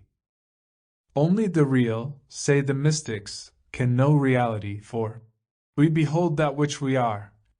The universe which we see is conditioned by the character of the mind that sees it, and this realness, since that which you seek is no mere glimpse of eternal life, but complete possession of it, must apply to every aspect of your being, the rich totality of character, all the forces of the soul, not to some thin and isolated, spiritual sense alone. This is why recollection and self-simplification, perception of, and adaptation to, the spiritual world in which we dwell, are the essential preparations for the mystical life, and neither can exist in a wholesome and well-balanced form without the other. By them the mind, the will, the heart, which so long had dissipated their energies over 1,000 scattered notions, wants, and loves, are gradually detached from their old exclusive preoccupation with the ephemeral interests of the self, or of the group to which the self belongs. You, if you practice them, will find after a time, perhaps a long time, that the hard work which they involve has indeed brought about a profound and definite change in you. A new suppleness has taken the place of that rigidity which you have been accustomed to mistake for strength of character, an easier attitude towards the accidents of life. Your whole scale of values has undergone a silent transformation, since you have ceased to fight for your own hand and regard the nearest at hand world as the only one that counts. You have become, as the mystics would say, free from inordinate attachments. The heat of having does not scorch you any more, and because of this you possess great inward liberty, a sense of spaciousness and peace. Released from the obsessions which so long had governed them, will, heart, and mind are now all bent to the purposes of your deepest being. Gathered in the unity of the Spirit, they have fused to become an agent with which it can act. What form, then, shall this action take? It shall take a practical form, shall express itself in terms of movement, the pressing outwards of the whole personality, the eager and trustful stretching of it towards the fresh universe which awaits you. As all scattered thinking was cut off in recollection, as all vagrant and unworthy desires have been killed by the exercises of detachment, so now all scattered willing, all hesitations between the indrawing and outflowing instincts of the soul, shall be checked and resolved. You are to push with all your power, not to absorb ideas, but to pour forth will and love. With this conative act, as the psychologists would call it, the true contemplative life begins. Contemplation, you see, has no very close connection with dreaminess and idle musing. It is more like the intense effort of vision, the passionate and self-forgetful act of communion, presupposed in all creative art. It is, says one old English mystic, a blind intent stretching, a privy love pressed, in the direction of ultimate beauty, athwart all the checks, hindrances, and contradictions of the restless world, a loving stretching out towards reality, says the great Rusbroek, than whom none has gone further on this path. Tension and ardor are of its essence. It demands the perpetual exercise of industry and courage. We observe in such definitions as these a strange neglect of that glory of man, the pure intellect, with which the spiritual prig enjoys to believe that he can climb up to the empyrean itself. It almost seems as though the mystics shared Keats' view of the supremacy of feeling over thought, and reached out towards some new and higher range of sensation, rather than towards new and more accurate ideas. They are ever eager to assure us that man's most sublime thoughts of the transcendent are but a little better than his worst, that loving intuition is the only certain guide. By love may he be gotten and holden, but by thought never. Yet here you are not to fall into the clumsy error of supposing that the things which are beyond the grasp of reason are necessarily unreasonable things. Immediate feeling, so far as it is true, does not oppose but transcends and completes the highest results of thought. It contains within itself the sum of all the processes through which thought would pass in the act of attaining the same goal, supposing thought to have reached, as it has not, the high pitch at which it was capable of thinking its way all along this road. In the preliminary act of gathering yourself together, and in those unremitting explorations through which you came to a knowing and a feeling of yourself as you are, thought assuredly had its place. There the powers of analysis, criticism, and deduction found work that they could do. But now it is the love and will, the feeling, the intent, the passionate desire of the self, which shall govern your activities and make possible your success. Few would care to brave the horrors of a courtship conducted upon strictly intellectual lines, and contemplation is an act of love, the wooing, not the critical study, of divine reality. It is an eager outpouring of ourselves towards a somewhat other for which we feel a passion of desire, a seeking, touching, and tasting, not a considering and analyzing, of the beautiful and true wherever found. It is, as it were, a responsive act of the organism to those supernal powers without, which touch and stir it. Deep humility as towards those powers, a willing surrender to their control, is the first condition of success. The mystics speak much of these elusive contacts, felt more and more in the soul, as it becomes increasingly sensitive to the subtle movements of its spiritual environment. Sense, feeling, taste, complacency, and sight, these are the true and real joys, the living, flowing, inward, melting, bright and heavenly pleasures. All the rest are toys, all which are founded in desire as light and flame and heat and fire. But this new method of correspondence with the universe is not to be identified with mere feeling, in its lowest and least orderly forms. Contemplation does not mean abject surrender to every mystical impression that comes in. It is no sentimental aestheticism or emotional piety to which you are being invited, nor shall the transcending of reason ever be achieved by way of spiritual silliness. All the powers of the self, raised to their intensest form, shall be used in it, though used perhaps in a new way. These, the three great faculties of love, thought, and will, with which you have been accustomed to make great show on the periphery of consciousness, you have, as it were, drawn inwards during the course of your inward retreat, and by your education in detachment have cured them of their tendency to fritter their powers amongst a multiplicity of objects. Now, at the very heart of personality, you are alone with them, you hold with you in that interior castle, and undistracted for the moment by the demands of practical existence, the three great tools wherewith the soul deals with life. As regards the life you have hitherto looked upon as normal, love, understood in its widest sense, as desire, emotional inclination, has throughout directed your activities. You did things, saw things, learned things, even suffered things, because at bottom you wanted to. Will has done the work to which love spurred it.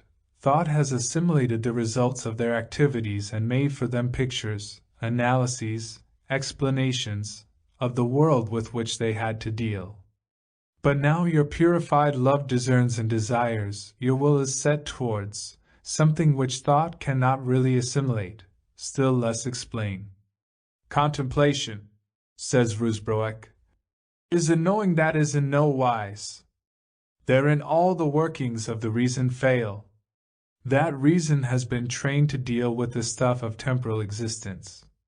It will only make mincemeat of your experience of eternity if you give it a chance, trimming, transforming, rationalizing that ineffable vision, trying to force it into a symbolic system with which the intellect can cope. This is why the great contemplatives utter again and again their solemn warning against the deceptiveness of thought when it ventures to deal with the spiritual intuitions of man. Crying with the author of The Cloud of Unknowing, "Look that nothing live in thy working mind but a naked intent stretching, the voluntary tension of your ever-growing, ever-moving personality pushing out towards the real. Love, and do what you like," said the wise Augustine, "so little does mere surface activity count, against the deep motive that begets it. The dynamic power of love and will, the fact that the heart's desire, if it be intense and industrious, is a better earnest of possible fulfillment than the most elegant theories of the spiritual world. This is the perpetual theme of all the Christian mystics. By such love, they think, the worlds themselves were made. By an eager outstretching towards reality, they tell us, we tend to move towards reality, to enter into its rhythm.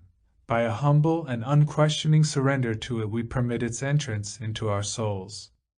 This twofold act, in which we find the double character of all true love, which both gives and takes, yields and demands, is assured, if we be patient and single-hearted, of ultimate success.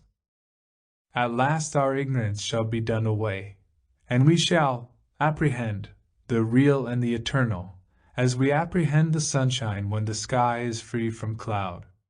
Therefore, smite upon that thick cloud of unknowing with a sharp dart of longing love, and suddenly it shall part, and disclose the blue.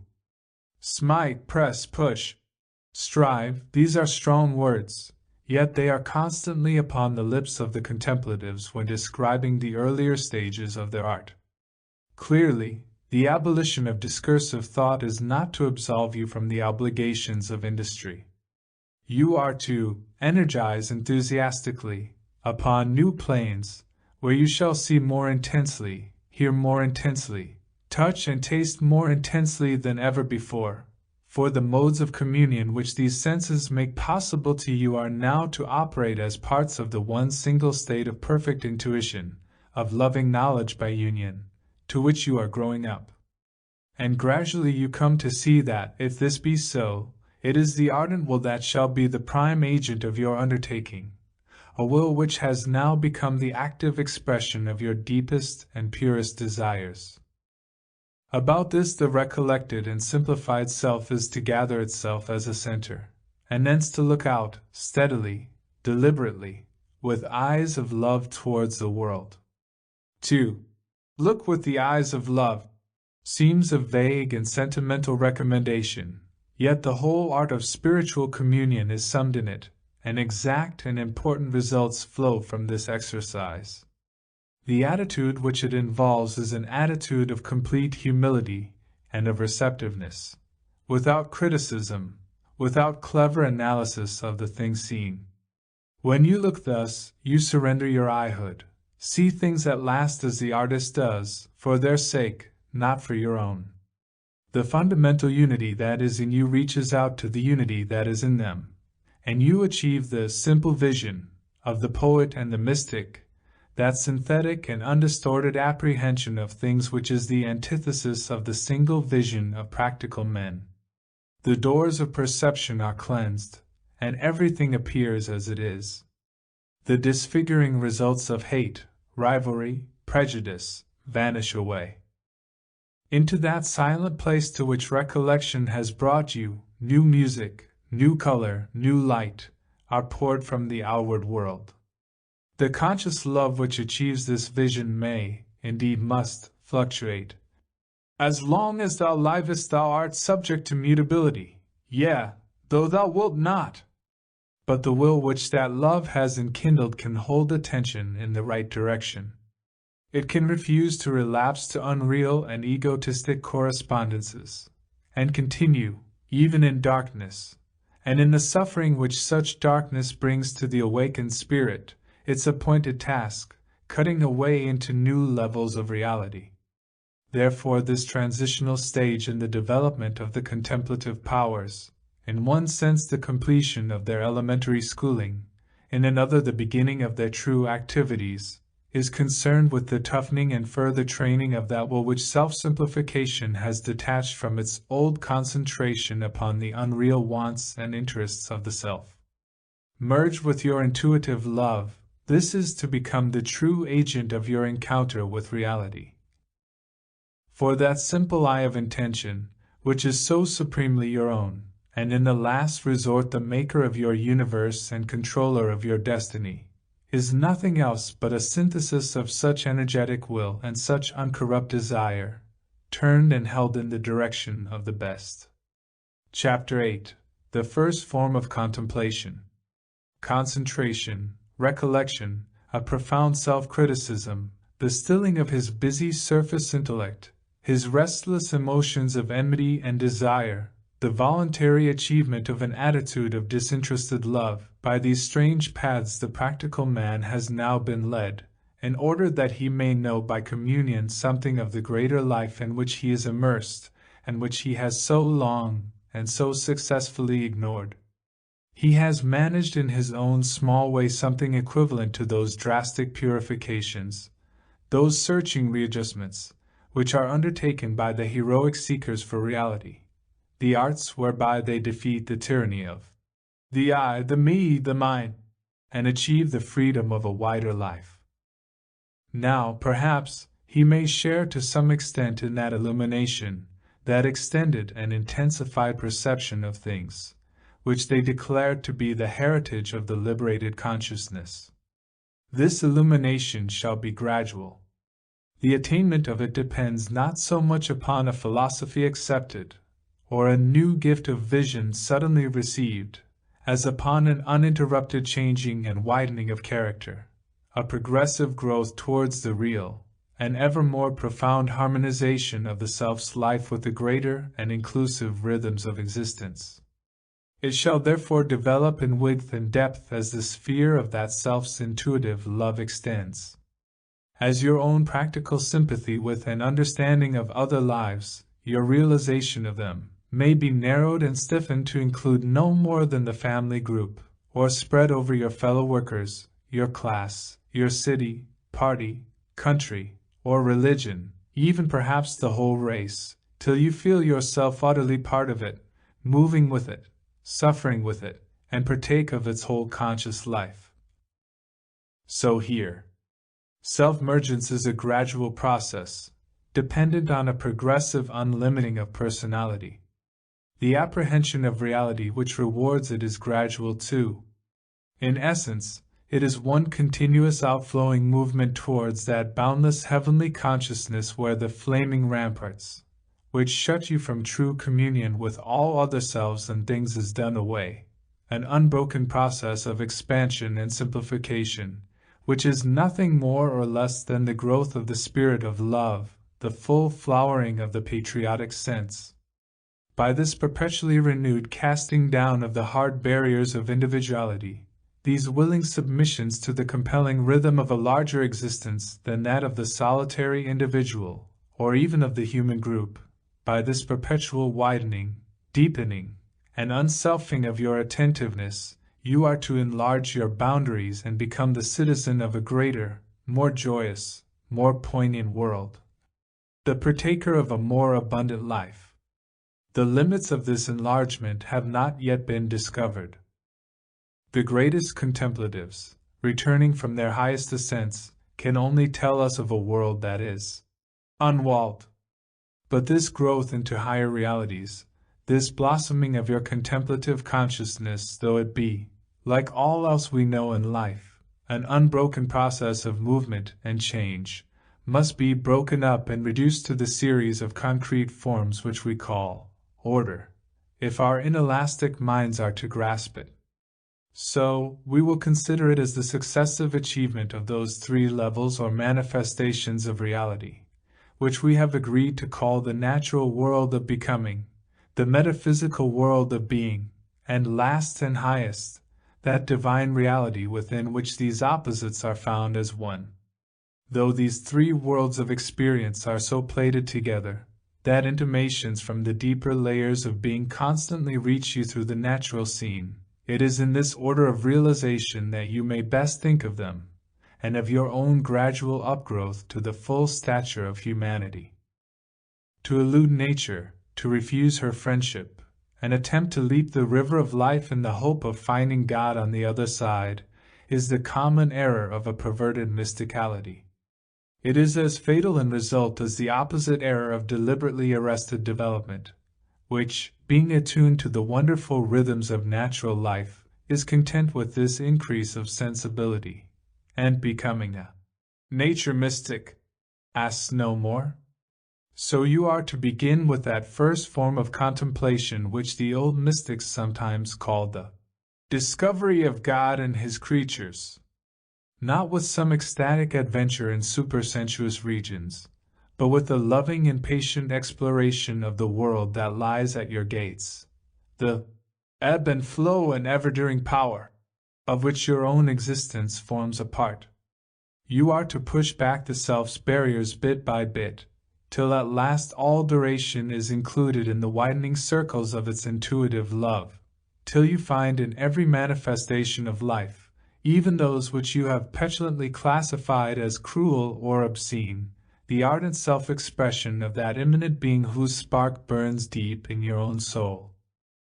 The Indian mystics speak perpetually of the visible universe as the lila or sport of God, the infinite deliberately expressing Himself in finite form, the musical manifestation of His creative joy.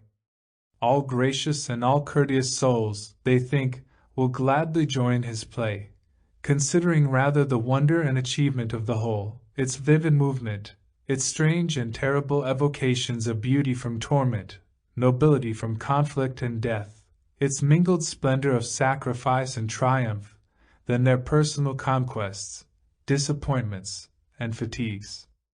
In the first form of contemplation you are to realize the movement of this game, in which you have played so long a languid and involuntary part, and find your own place in it. It is flowing, growing, changing, making perpetual unexpected patterns within the evolving melody of the divine thought. In all things it is incomplete, unstable, and so are you. Your fellow-men, enduring on the battlefield, living and breeding in the slum, adventurous and studious, sensuous and pure, more, your great comrades, the hills, the trees, the rivers, the darting birds, the scuttering insects, the little soft populations of the grass, all these are playing with you. They move one to another in delicate responsive measures, now violent, now gentle, now in conflict, now in peace, yet ever weaving the pattern of a ritual dance, and obedient to the music of that invisible Courageous whom Boehme and Plotinus knew. What is that great wind which blows without, in continuous and ineffable harmonies? Part of you, practical man. There is but one music in the world, and to it you contribute perpetually, whether you will or no, your one little ditty of no tone. Mad with joy, life and death dance to the rhythm of this music. The hills and the sea and the earth dance. The world of man dances in laughter and tears. It seems a pity to remain in ignorance of this, to keep as it were a plate-glass window between yourself and your fellow dancers, all those other thoughts of God, perpetually becoming, changing and growing beside you, and commit yourself to the unsocial attitude of the cat that walks by itself. Begin therefore at once. Gather yourself up, as the exercises of recollection have taught you to do. Then, with attention no longer frittered amongst the petty accidents and interests of your personal life, but poised, tense, ready for the work you shall demand of it, stretch out by a distinct act of loving will towards one of the myriad manifestations of life that surround you, and which, in an ordinary way, you hardly notice unless you happen to need them. Pour yourself out towards it, do not draw its image towards you. Deliberate, more impassioned attentiveness, an attentiveness which soon transcends all consciousness of yourself, as separate from and attending to the thing seen. This is the condition of success. As to the object of contemplation, it matters little. From out to insect, anything will do, provided that your attitude be right. For all things in this world towards which you are stretching out are linked together, and one truly apprehended will be the gateway to the rest. Look with the eye of contemplation on the most dissipated tabby of the streets, and you shall discern the celestial quality of life set like an aureole about his tattered ears, and hear in his strident mew an echo of the deep enthusiastic joy, the rapture of the hallelujah sent from all that breathes and is. The sooty tree up which he scrambles to escape your earnest gaze is holy too. It contains for you the whole divine cycle of the seasons. Upon the plane of quiet, its inward pulse is clearly to be heard. But you must look at these things as you would look into the eyes of a friend, ardently, selflessly, without considering his reputation, his practical uses, his anatomical peculiarities, or the vices which might emerge were he subjected to psychoanalysis. Such a simple exercise, if entered upon with singleness of heart, will soon repay you. By this quiet yet tense act of communion, this loving gaze, you will presently discover a relationship, far more intimate than anything you imagined, between yourself and the surrounding objects of sense. And in those objects of sense a profound significance, a personal quality, an actual power of response, which you might in cooler moments think absurd. Making good your correspondences with these fellow travelers, you will learn to say with Whitman, "You air that serves me with breath to speak. You objects that call from diffusion my meanings and give them shape. You light that wraps me in all things in delicate equable showers. You paths worn in the irregular hollows by the roadside. I believe you are latent with unseen existences, you are so dear to me. A subtle interpenetration of your spirit with the spirit of those unseen existences, now so deeply and thrillingly felt by you, will take place.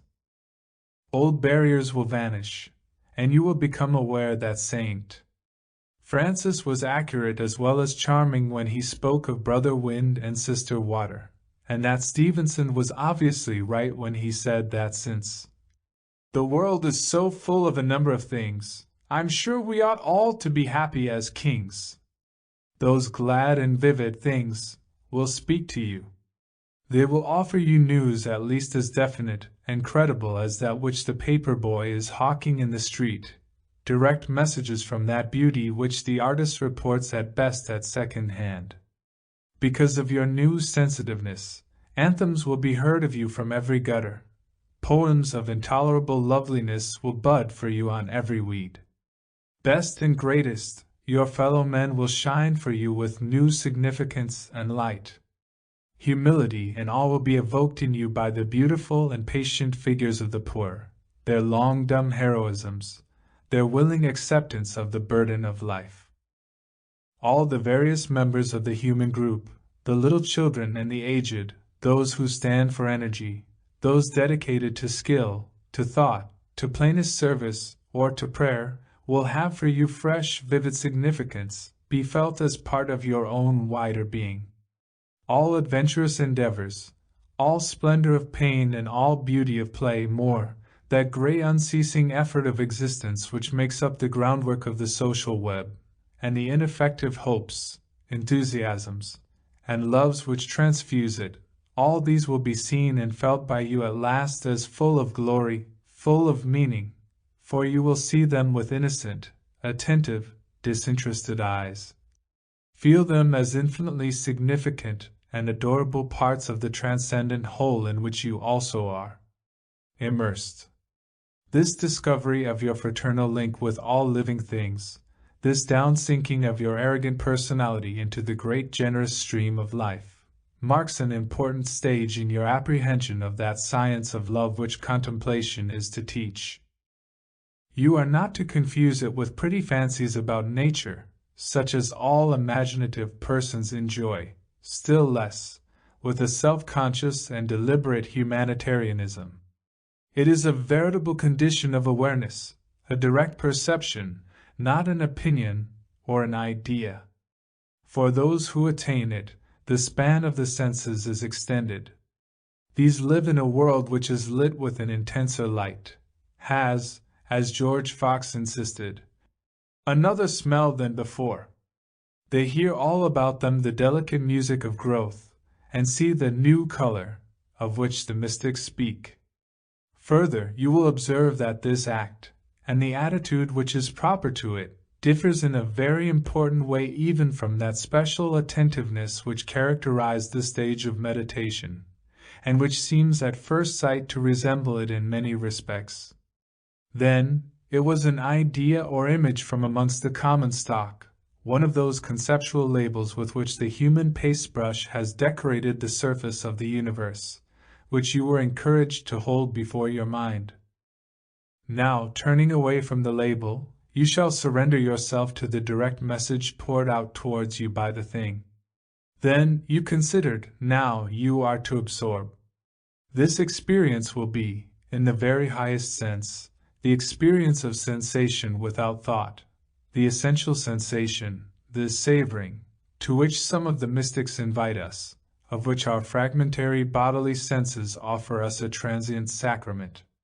So here at last, in this intimate communion, this simple seeing, this total surrender of you to the impressive things, you are using to the full the sacred powers of sense, and so using them, because you are concentrating upon them, accepting their reports in simplicity.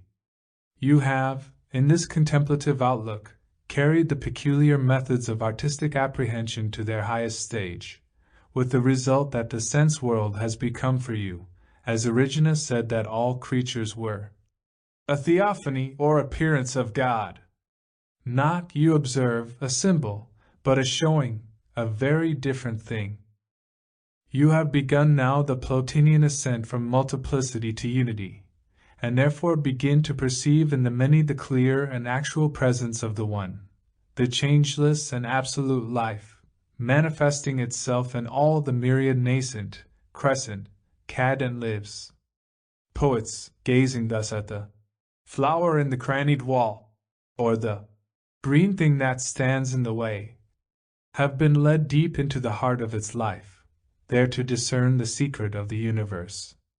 All the greater poems of Wordsworth and Walt Whitman represent an attempt to translate direct contemplative experience of this kind into words and rhythms which might convey its secret to other men. All Blake's philosophy is but a desperate effort to persuade us to exchange the false world of nature, on which we usually look, and which is not really nature at all, for this, the true world, to which he gave the confusing name of imagination. For these, the contemplation of the world of becoming assumes the intense form which we call genius. Even to read their poems is to feel the beating of a heart, the upleap of a joy, greater than anything that we have known.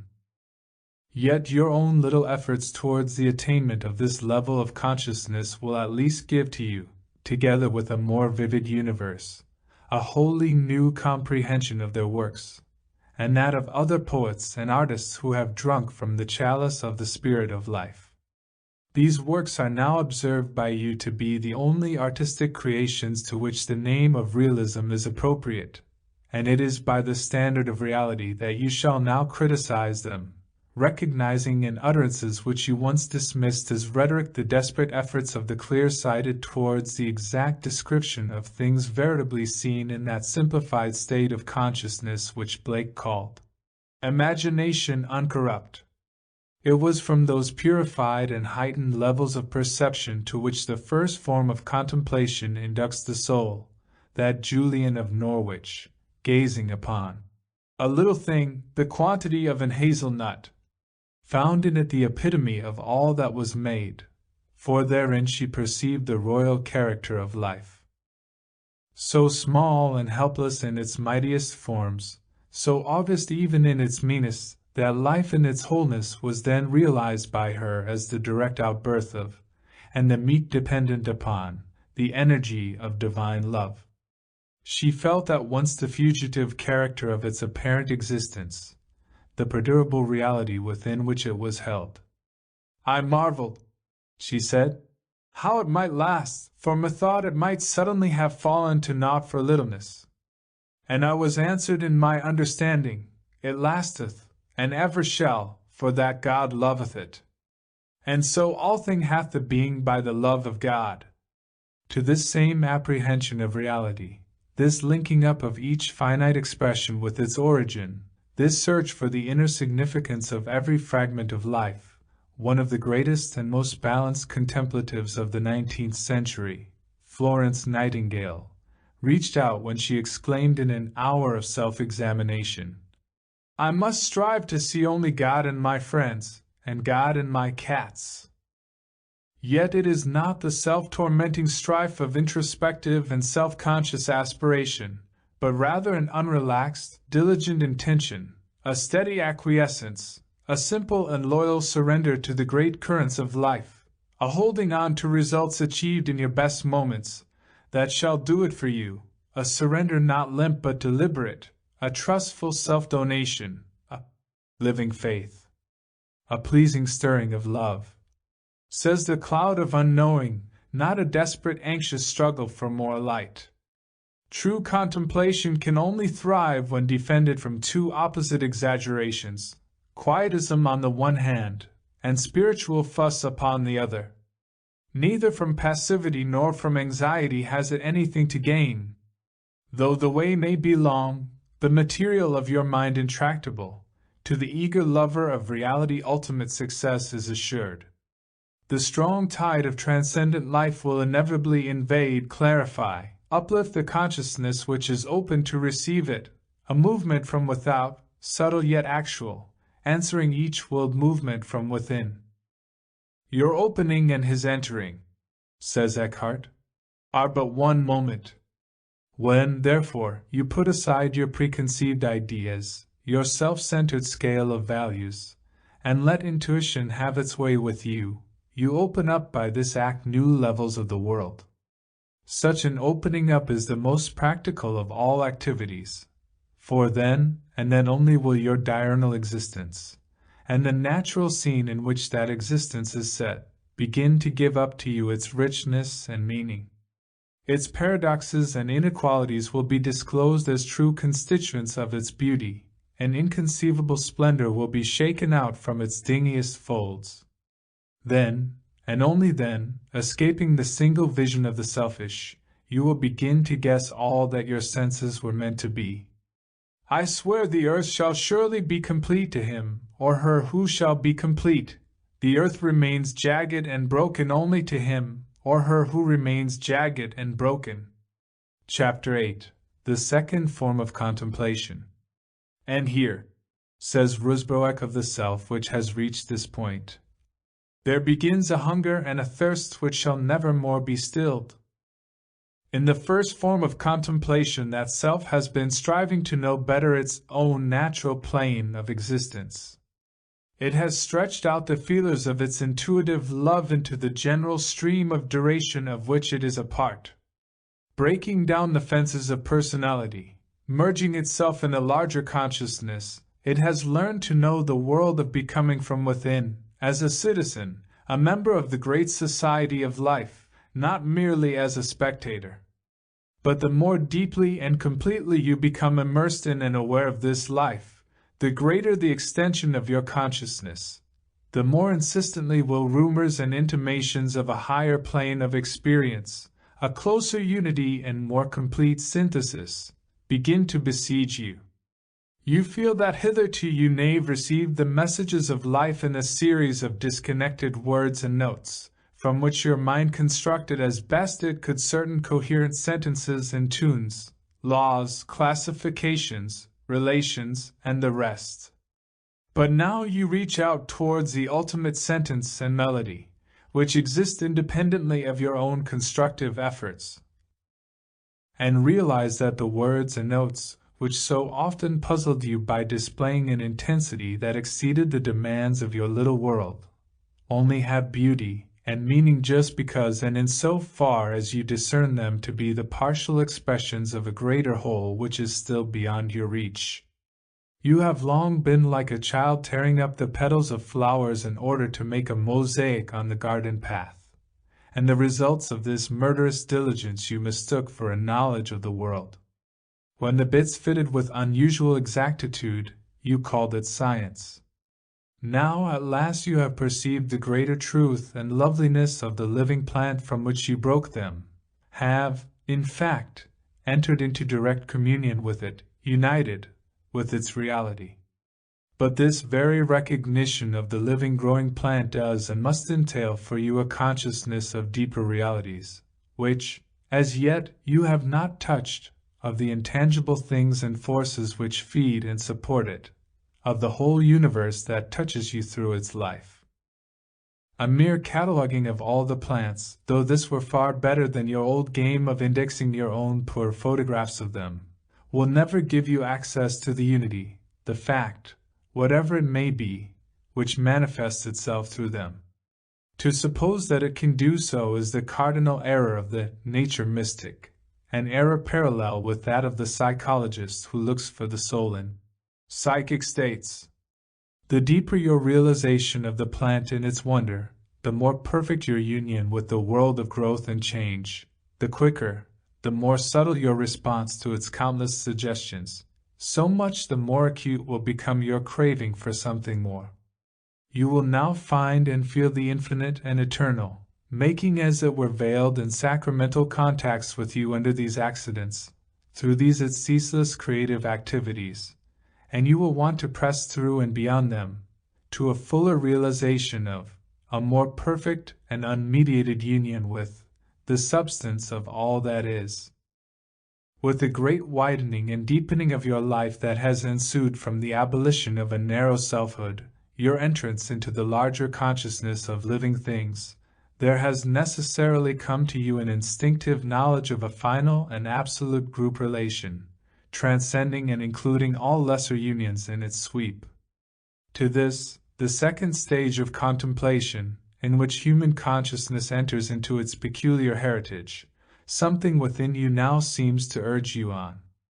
If you obey this inward push, pressing forward with the sharp dart of your longing love, forcing the point of your willful attention further and further into the web of things, such an ever-deepening realization, such an extension of your conscious life, will indeed become possible to you.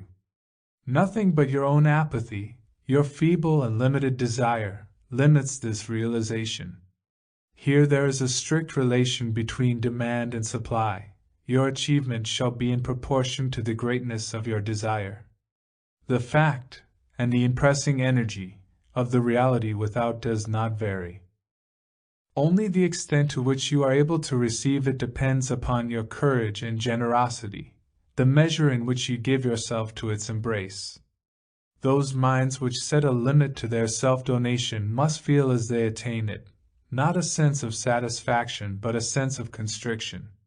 It is useless to offer your spirit a garden, even a garden inhabited by saints and angels, and pretend that it has been made free of the universe. You will not have peace until you do away with all banks and hedges, and exchange the garden for the wilderness that is unwalled, that wild strange place of silence where lovers lose themselves. Yet you must begin this great adventure humbly, and take, as Julian of Norwich did, the first stage of your new outward-going journey along the road that lies nearest at hand. When Julian looked with the eye of contemplation upon that little thing, which revealed to her the oneness of the created universe, her deep and loving sight perceived in its successively three properties, which she expressed as well as she might under the symbols of her own theology. The first is that God made it. The second is that God loveth it. The third is that God keepeth it.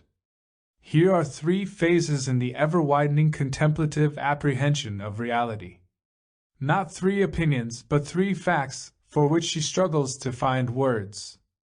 The first is that each separate living thing budding, like an hazelnut, upon the tree of life, and they're destined to mature, age, and die, is the outbirth of another power, of a creative push, that the world of becoming in all its richness and variety is not ultimate, but formed by something other than, and utterly transcendent to itself. This, of course, the religious mind invariably takes for granted, but we are concerned with immediate experience rather than faith. To feel and know those two aspects of reality which we call created and uncreated, nature and spirit, to be as sharply aware of them, as sure of them, as we are of land and sea, is to be made free of the supersensual world. It is to stand for an instant at the poet's side, and see that poem of which you have deciphered separate phrases in the earlier form of contemplation. Then you were learning to read, and found in the words, the lines, the stanzas, an astonishing meaning and loveliness. But how much greater the significance of every detail would appear to you, how much more truly you would possess its life, were you acquainted with the poem, not as a mere succession of such lines and stanzas, but as a non-successional whole. From this Julian passes to that deeper knowledge of the heart which comes from a humble and disinterested acceptance of life, that this creation, this whole changeful natural order, with all its apparent collisions, cruelties, and waste, yet springs from an ardor, an immeasurable love, a perpetual donation, which generates it, upholds it, drives it, for all thing hath a being by the love of God. Blake's anguished question here receives its answer. The mind that conceived the lamb conceived the tiger too. Everything, says Julian in effect, whether gracious, terrible, or malignant, is enwrapped in love, and is part of a world produced, not by mechanical necessity, but by passionate desire. Therefore nothing can really be mean, nothing despicable, nothing, however perverted, irredeemable. The blasphemous otherworldliness of the false mystic who conceives of matter as an evil thing and flies from its deceits is corrected by this loving sight. Hence, the more beautiful and noble a thing appears to us, the more we love it, so much the more truly do we see it, for then we perceive within it the divine ardor surging up towards expression, and share that simplicity and purity of vision in which most saints and some poets see all things as they are in God. Lastly, this love-driven world of duration, this work within which the divine artist passionately and patiently expresses his infinite dream under finite forms, is held in another, mightier embrace. It is kept, says Julian. Paradoxically, the perpetual changeful energies of love and creation which inspire it are gathered up and made complete within the unchanging fact of being, the eternal and absolute, within which the world of things is set as the tree is set in the supporting earth, the enfolding air. There, finally, is the rock and refuge of the seeking consciousness weary by the ceaseless process of the flux. There that flux exists in its wholeness, all at once, in a manner which we can never comprehend, but which in hours of withdrawal we may sometimes taste and feel. It is in man's moments of contact with this, when he penetrates beyond all images, however lovely, however significant, to that ineffable awareness which the mystics call naked contemplation, since it is stripped of all the clothing with which reason and imagination drape and disguise both our devils and our gods, that the hunger and thirst of the heart is satisfied, and we receive indeed an assurance of ultimate reality. This assurance is not the cool conclusion of a successful argument. It is rather the seizing at last of something which we have ever felt near us and enticing us, the unspeakably simple because completely inclusive solution of all the puzzles of life. As, then, you gave yourself to the broken up yet actual reality of the natural world, in order that it might give itself to you, and your possession of its secret was achieved, first by surrender of selfhood, next by a diligent thrusting out of your attention, last by a union of love.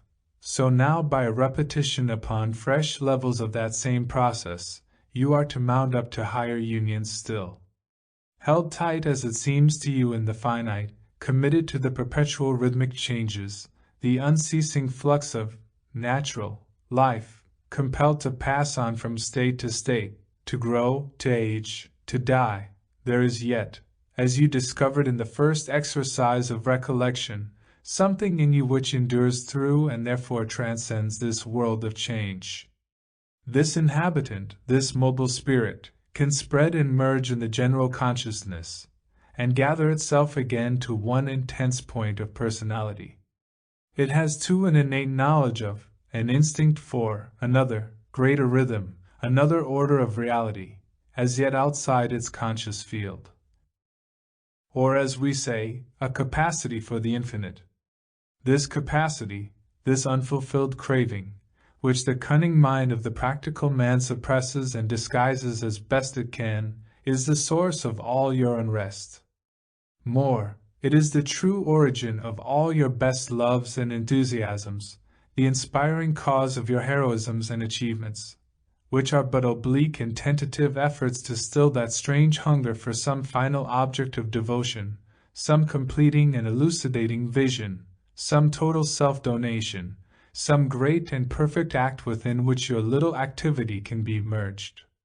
St. Thomas Aquinas says that a man is only withheld from this desired vision of the divine essence, this discovery of the pure act, which indeed is everywhere pressing in on him and supporting him, by the apparent necessity which he is under of turning to bodily images, of breaking up his continuous and living intuition into conceptual scraps, in other words, because he cannot live the life of sensation without thought.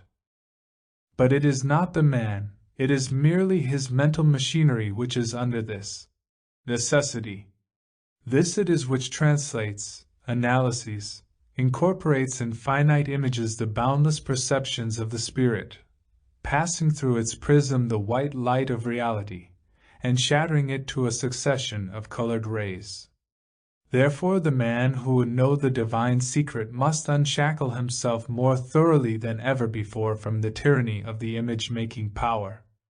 As it is not by the methods of the laboratory that we learn to know life, so it is not by the methods of the intellect that we learn to know God. For of all other creatures and their works, says the author of The Cloud of Unknowing, yea, and of the works of God's self, may a man through grace have full head of knowing, and well he can think of them, but of God himself can no man think. And therefore I would leave all that thing that I can think, and choose to my love that thing that I cannot think. For why? He may well be loved, but not thought. By love may he be gotten and holden, but by thought never. Gotten and holden.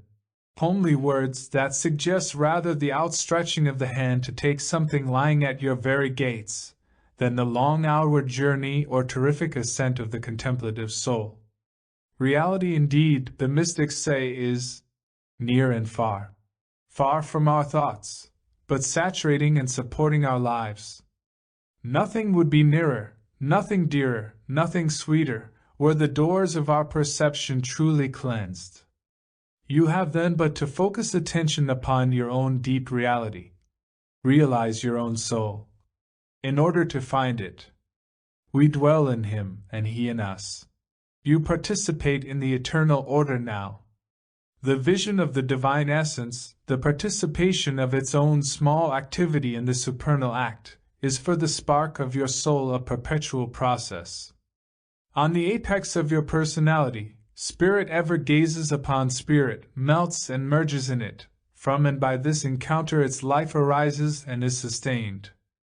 But you have been busy from your childhood with other matters. All the urgent affairs of life, as you absurdly called it, have monopolized your field of consciousness.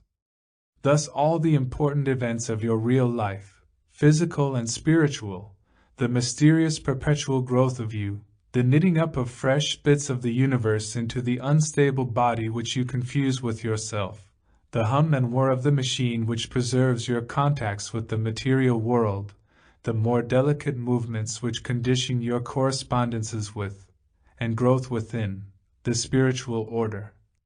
All these have gone on unperceived by you. All the time you have been kept and nourished like the little thing, by an enfolding and creative love, yet of this you are less conscious than you are of the air that you breathe.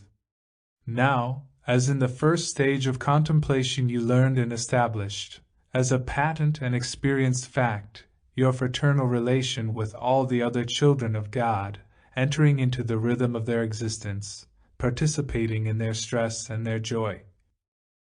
Will you not at least try to make patent this your filial relation too?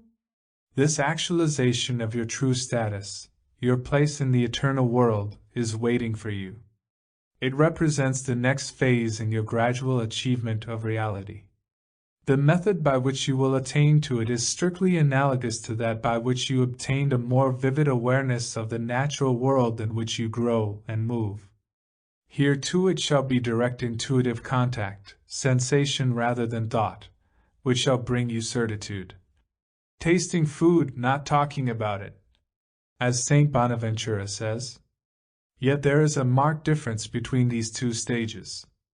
In the first, the deliberate inward retreat and gathering together of your faculties which was effected by recollection, was the prelude to a new coming forth, an outflow from the narrow limits of a merely personal life to the better and truer apprehension of the created world. Now, in the second stage, the disciplined and recollected attention seems to take an opposite course. It is directed towards a plane of existence with which your bodily senses have no attachments, which is not merely misrepresented by your ordinary concepts, but cannot be represented by them at all. It must therefore sink inwards towards its own center, away from all that can be thought or felt, as the mystics say, away from every image, every notion, everything, towards that strange condition of obscurity which St. John of the Cross calls the night of sense. Do this steadily, checking each vagrant instinct, each insistent thought, however spiritual it may seem, pressing ever more deeply inwards towards that ground, that simple and undifferentiated being from which your diverse faculties emerge. Presently you will find yourself, emptied and freed, in a place stripped bare of all the machinery of thought, and achieve the condition of simplicity which those same specialists call nakedness of spirit or wayless love, and which they declare to be above all human images and ideas, a state of consciousness in which all the workings of the reason fail. Then you will observe that you have entered into an intense and vivid silence, a silence which exists in itself, through and in spite of the ceaseless noises of your normal world. Within this world of silence you seem as it were to lose yourself, to ebb and to flow, to wander and be lost in the imageless ground. Says Rusbroek, struggling to describe the sensations of the self in this, its first initiation into the wayless world beyond image, where all is yet in no wise. Yet in spite of the darkness that enfolds you, the cloud of unknowing into which you have plunged, you are sure that it is well to be here. A peculiar certitude which you cannot analyze, a strange satisfaction and peace, is distilled into you. You begin to understand what the psalmist meant when he said, "Be still and know." You are lost in a wilderness, a solitude, a dim strange state of which you can say nothing, since it offers no material to your image-making mind. But this wilderness, from one point of view so bare and desolate, from another is yet strangely homely. In it, all your sorrowful questionings are answered without utterance.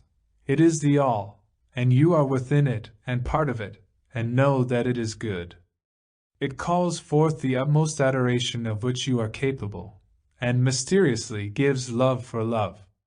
You have ascended now, say the mystics, into the freedom of the will of God, are become part of a higher, slower duration, which carries you as it were upon its bosom, and, though never perhaps before has your soul been so truly active, seems to you a stillness, a rest. The doctrine of Plotinus concerning a higher life of unity, a lower life of multiplicity, possible to every human spirit, will now appear to you not a fantastic theory, but a plain statement of fact, which you have verified in your own experience. You perceive that these are the two complementary ways of apprehending and uniting with reality, the one as a dynamic process, the other as an eternal whole. Thus understood, they do not conflict. You know that the flow, the broken up world of change and multiplicity, is still going on, and that you, as a creature of the time world, are moving and growing with it. But thanks to the development of the higher side of your consciousness, you are now lifted to a new poise, a direct participation in that simple, transcendent life. Broken, yet not divided, which gives to this time world all its meaning and validity. And you know, without derogation from the realness of that life of flux within which you first made good your attachments to the universe, that you are also a true constituent of the greater whole, that since you are man, you are also spirit, and are living eternal life now, in the midst of time. The effect of this form of contemplation, in the degree in which the ordinary man may learn to practice it, is like the sudden change of atmosphere, the shifting of values, which we experience when we pass from the busy streets into a quiet church, where a lamp burns, and a silence reigns, the same yesterday, today, and forever. Thence is poured forth a stillness which strikes through the tumult without. Eluding the flicker of the arc lamps, thence through an upper window we may glimpse a perpetual star. The walls of the church, limiting the range of our attention, shutting out the torrent of life, with its insistent demands and appeals, make possible our apprehension of this deep eternal peace. The character of our consciousness, intermediate between eternity and time, and ever ready to swing between them, makes such a device, such a concrete aid to concentration, essential to us.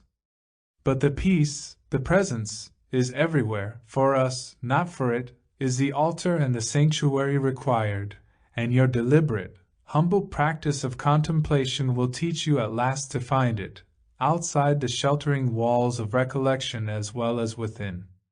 You will realize then what Julian meant when she declared the ultimate property of all that was made to be that God keepeth it, will feel the violent consciousness of an enfolding presence, utterly transcending the fluid changeful nature life, and incomprehensible to the intelligence which that nature life has developed and trained.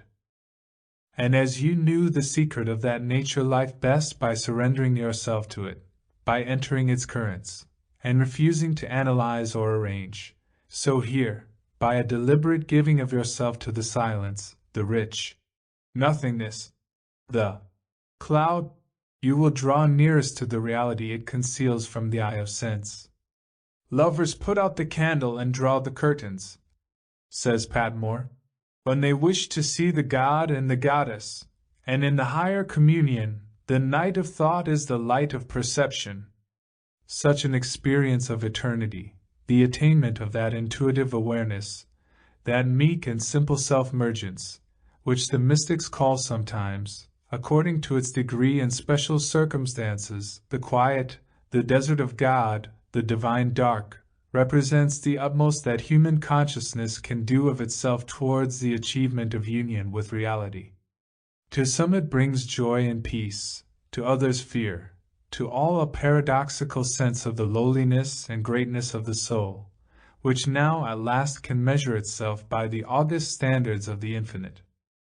Though the trained and diligent will of the contemplative can, if control of the attention be really established, recapture this state of awareness, retreat into the quiet again and again, yet it is of necessity a fleeting experience, for man is immersed in duration, subject to it. Its demands upon his attention can only cease with the cessation of physical life, perhaps not then. Perpetual absorption in the transcendent is a human impossibility, and the effort to achieve it is both unsocial and silly. But this experience, this ascent to the not, changes forever the proportions of the life that once has known it, gives to it depth and height, and prepares the way for those further experiences, that great transfiguration of existence which comes when the personal activity of the finite will gives place to the great and compelling action of another power. Chapter 9. The third form of contemplation. The hard separation which some mystical writers insist upon making between natural and supernatural contemplation has been on the whole productive of confusion rather than clearness, for the word supernatural has many unfortunate associations for the mind of the plain man. It at once suggests to him visions and ecstasies, superstitious beliefs, ghosts, and other disagreeable interferences with the order which he calls natural, and inclines him to his old attitude of suspicion in respect of all mystical things. But some word we must have to indicate the real cleavage which exists between the second and third stages in the development of the contemplative consciousness, the real change which, if you would go further on these interior paths, must now take place in the manner of your apprehension of reality. Hitherto, all that you have attained has been, or at least has seemed to you, the direct result of your own hard work. A difficult self-discipline, the slowly achieved control of your vagrant thoughts and desires, the steady daily practice of recollection, a diligent pushing out of your consciousness from the superficial to the fundamental, an unselfish loving attention, all this has been rewarded by the gradual broadening and deepening of your perceptions, by an initiation into the movements of a larger life. You have been a knocker, a seeker, an asker, have beat upon the cloud of unknowing, with a sharp dart of longing love. A perpetual effort of the will has characterized your inner development. Your contemplation, in fact, as the specialists would say, has been active, not infused.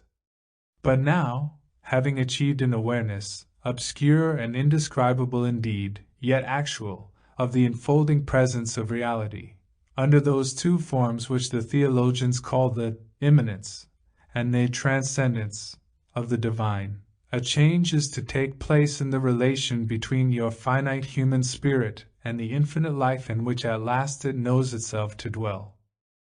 All that will now come to you, and much perhaps will come, will happen as it seems without effort on your own part, though really it will be the direct result of that long stress and discipline which has gone before, and has made it possible for you to feel the subtle contact of deeper realities. It will depend also on the steady continuance, often perhaps through long periods of darkness and boredom, of that poise to which you have been trained, the stretching out of the loving and surrendered will into the dimness and silence, the continued trustful habitation of the soul in the atmosphere of the essential world. You are like a traveler arrived in a new country. The journey has been a long one, and the hardships and obstacles involved in it, the effort, the perpetual conscious pressing forward, have at last come to seem the chief features of your inner life. Now, with their cessation, you feel curiously lost, as if the chief object of your existence had been taken away. No need to push on any further, yet, though there is no more that you can do of yourself, there is much that may and must be done to you. The place that you have come to seems strange and bewildering, for it lies far beyond the horizons of human thought. There are no familiar landmarks, nothing on which you can lay hold.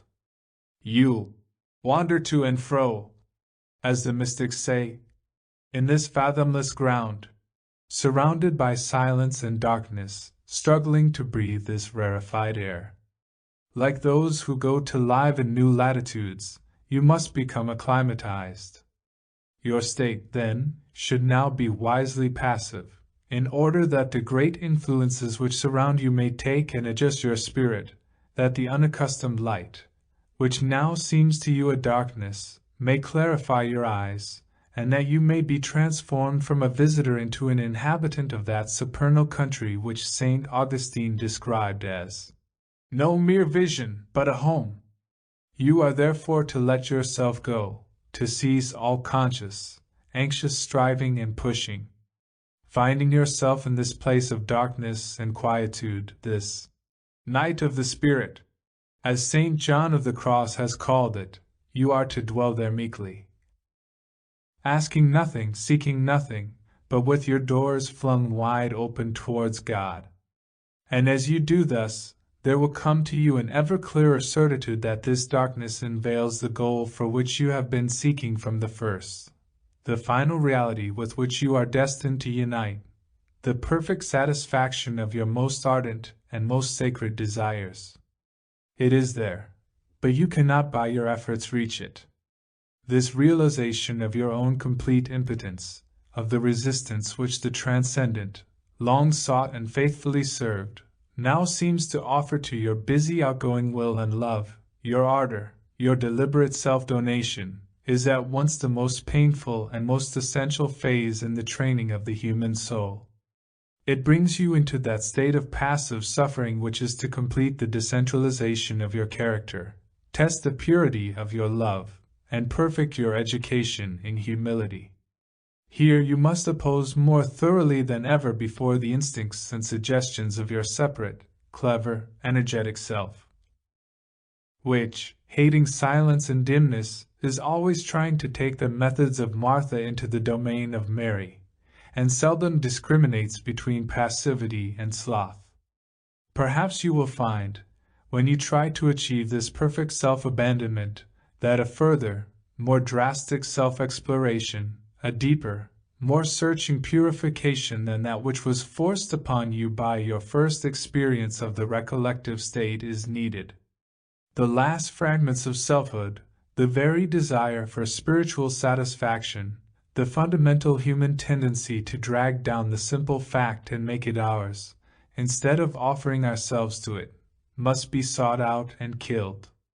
In this deep contemplation, this profound quiet, your soul gradually becomes conscious of a constriction, a dreadful narrowness of personality, something still existing in itself, still tending to draw inwards to its own center, and keeping it from that absolute surrender which is the only way to peace.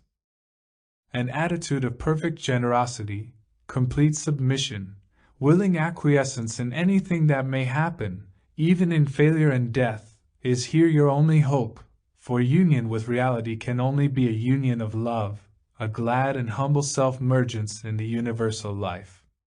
You must, so far as you are able, give yourself up to, die into, melt into the whole, abandon all efforts to lay hold of it. More, you must be willing that it should lay hold of you. A pure bear going forth, says Toller, trying to describe the sensations of the self at this moment. None, says Rusbroek, putting this same experience, this meek outstreaming of the bewildered spirit, into other language, is sure of eternal life, unless he has died with his own attributes wholly into God. It is unlikely that agreeable emotions will accompany this utter self-surrender, for everything will now seem to be taken from you, nothing given in exchange. But if you are able to make it, a mighty transformation will result. From the transitional plane of darkness, you will be reborn into another world, another stage of realization, and find yourself, literally, to be other than you were before. Ascetic writers tell us that the essence of the change now effected consists in the fact that God's action takes the place of man's activity, that the surrendered self does not act but receives. By this they mean to describe, as well as our concrete language will permit, the new and vivid consciousness which now invades the contemplative, the sense which he has of being as it were helpless in the grasp of another power, so utterly part of him, so completely different from him, so rich and various, so transfused with life and feeling, so urgent, and so all-transcending, that he can only think of it as God. It is for this that the dimness and steadily increasing passivity of the stage of quiet has been preparing him, and it is out of this willing quietude and ever-deepening obscurity that the new experiences come. O night that didst lead thus! O night more lovely than the dawn of light! O night that broughtest us, lover to lover's sight, lover with loved in marriage of delight! Says St. John of the Cross in the most wonderful of all mystical poems. He who has had experience of this, says St. Teresa of the same stage of apprehension, will understand it in some measure, but it cannot be more clearly described because what then takes place is so obscure. All I am able to say is that the soul is represented as being close to God, and that there abide a conviction thereof so certain and strong, that it cannot possibly help believing so. This sense, this conviction, which may be translated by the imagination into many different forms, is the substance of the greatest experiences and highest joys of the mystical saints. The intensity with which it is realized will depend upon the ardor, purity, and humility of the experiencing soul, but even those who feel it faintly are convinced by it forevermore.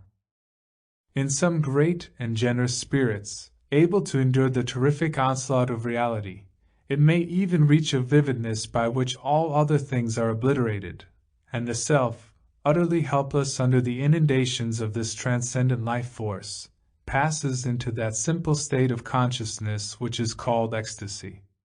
But you are not to be frightened by these special manifestations, or to suppose that here the road is barred against you.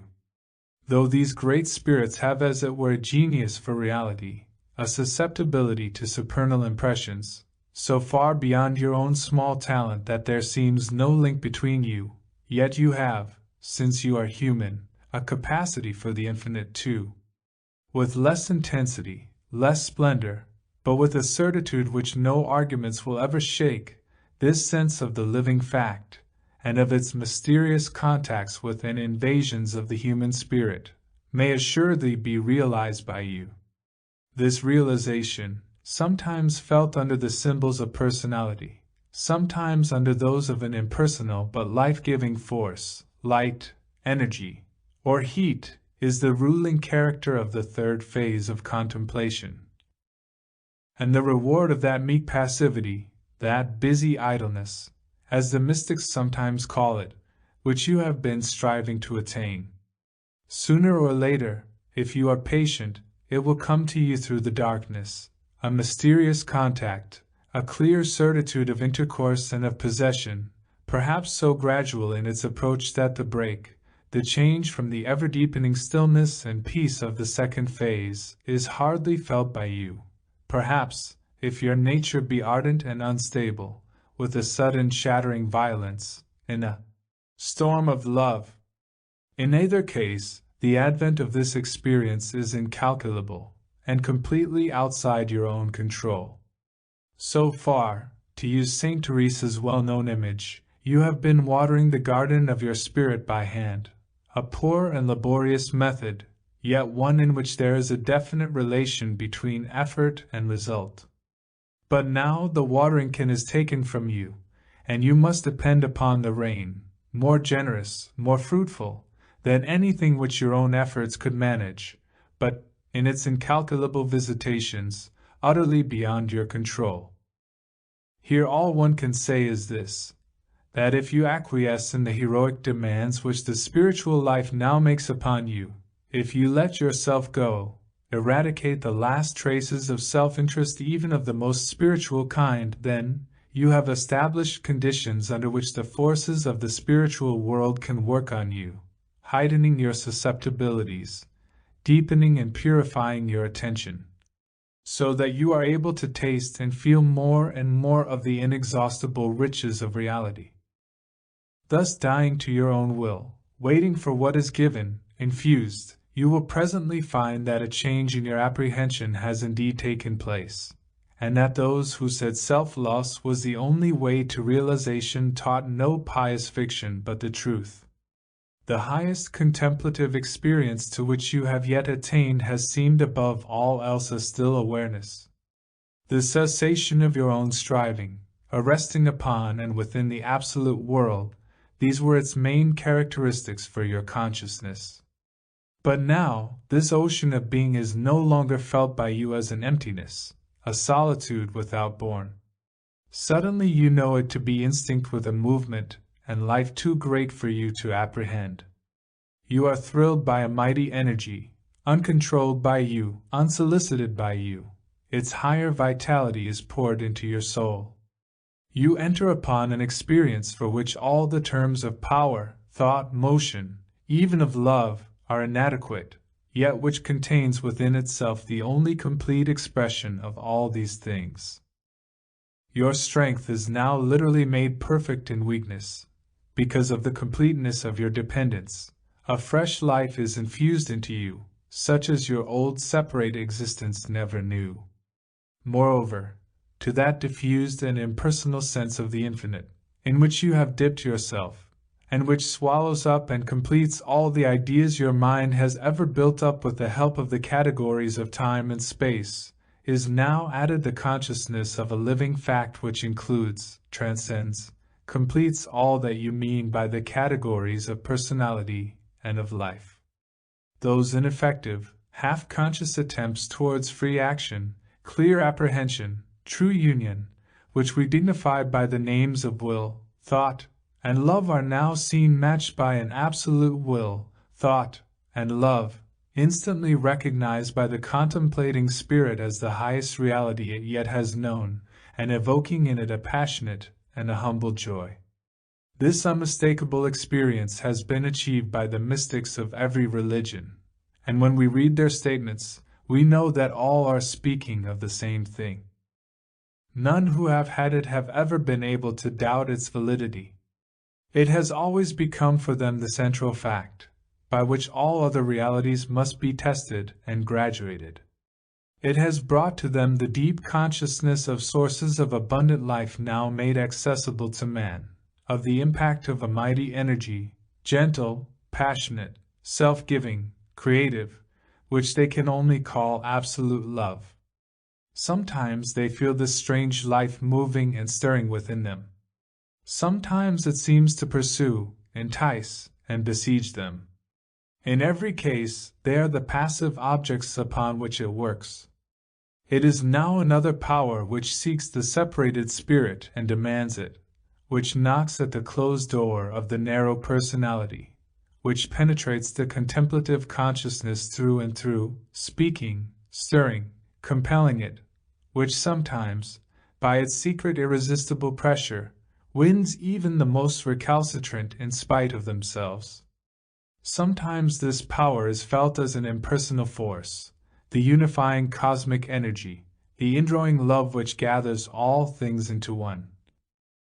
Sometimes as a sudden access of vitality, a light and heat, enfolding and penetrating the self and making its languid life more vivid and more real. Sometimes as a personal and friendly presence which counsels and entreats the soul.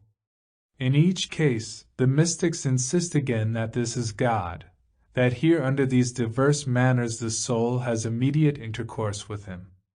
But we must remember that when they make this declaration, they are speaking from a plane of consciousness far above the ideas and images of popular religion, and from a place which is beyond the judiciously adjusted horizon of philosophy. They mean by this word, not a notion, however august, but an experienced fact so vivid that against it the so-called facts of daily life look shadowy and insecure.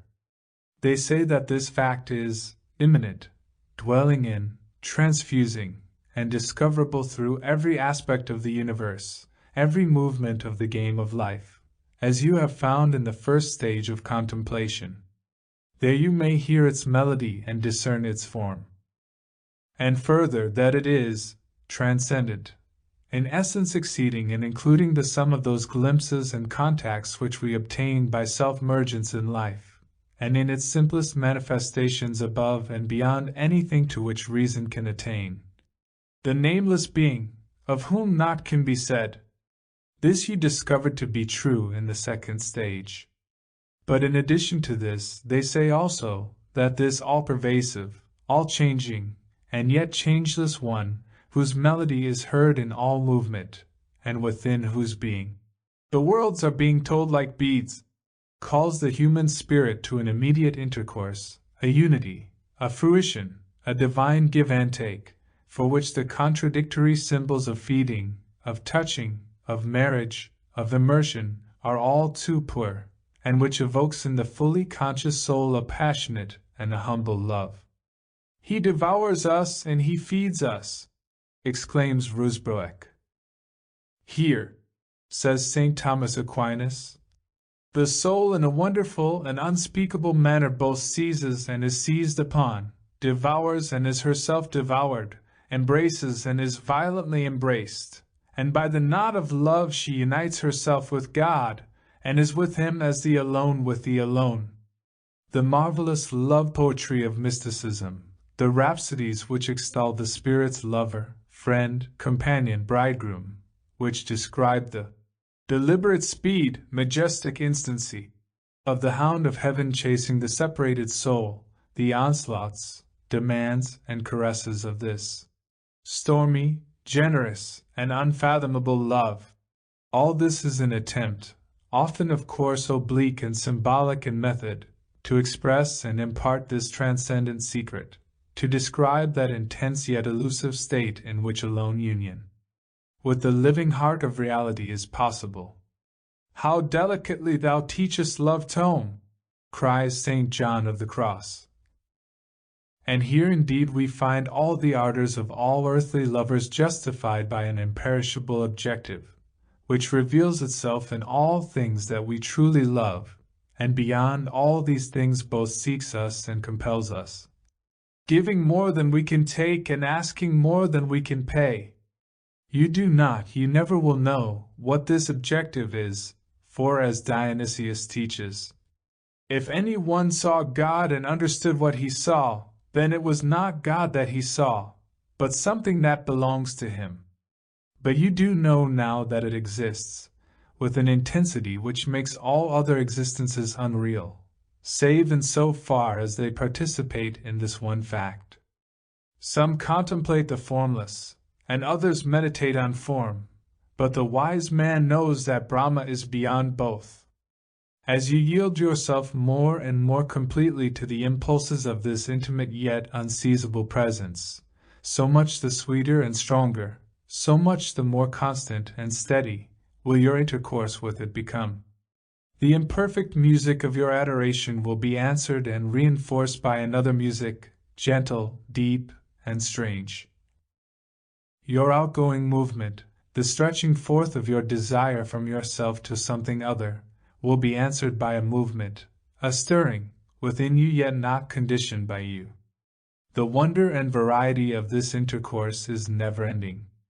It includes in its sweep every phase of human love and self-devotion, all beauty and all power, all suffering and effort, all gentleness and rapture, here found in synthesis.